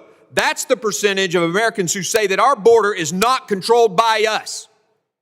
Yet investigations are an embarrassment. As for impeachment, my Democrat colleagues keep saying how this is somehow an impeachment effort. I've never used those words, not here in this committee and not at this supposed recording that they keep talking about.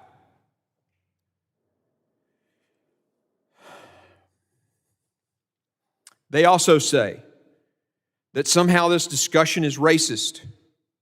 It is not racist to say we have a problem at our southern border. It's not racist to say that the cartels are seizing this opportunity of our open border and the automatic patrol and the mass waves of people who are coming. It is not racist to say that. The only reason they bring up that it's racist or that we're trying to impeach or it's some kind of dog and pony show is because they can't tell you that Americans aren't dying. They can't say, oh, look, the numbers are going down on Americans dying due to fentanyl. Look, the drug cartel crime is going down in America. They can't make a valid argument against those facts. And so they say we're racist or imply that we're racist or that we somehow or have some game here or that it's embarrassing that we've had 9 committee hearings on this. Well, I'll tell you when the committee hearings will end. They'll end when this administration starts fixing the problem. They'll end when the White House recognizes that their Secretary of Homeland Security isn't doing his job. That's called a dereliction of duty. That's when the hearings will end. It is the job of this committee to get to the bottom of what's going on, and we will do it. The Democrats are on record. They think this Homeland Security Committee's investigation of the border, the oversight of the border, is embarrassing. They don't want these hearings because they don't want the light shined on what's going on. The decisions made by this White House and the DHS Secretary. Well, like I said, we will not stop until we get to the bottom of it and the problem gets fixed, period. Again, I thank our witnesses for being here. And as I said, this doesn't end these hearings, but it does end this one. The committee is adjourned.